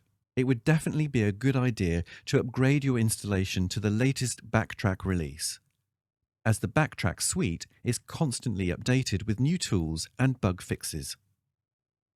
We would recommend you update it at least once every 2 weeks. Please remember that the only way to become an elite penetration tester is by practice. As you know, practice is what makes perfect. Practice combined with the thirst for knowledge are probably the two essential ingredients that will lead you towards being a master of the penetration testing art. If you would like to learn more about penetration testing, Pact Publishing has a number of great titles in this area. Please check the link shown for more details.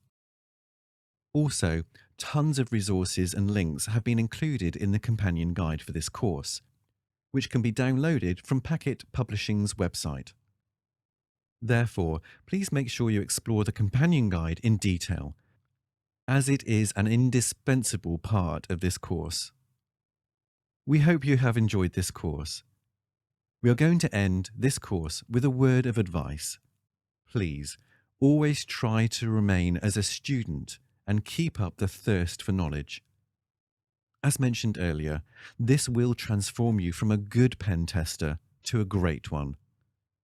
We wish you all the best for your future endeavors in life, particularly for your career as an information security professional.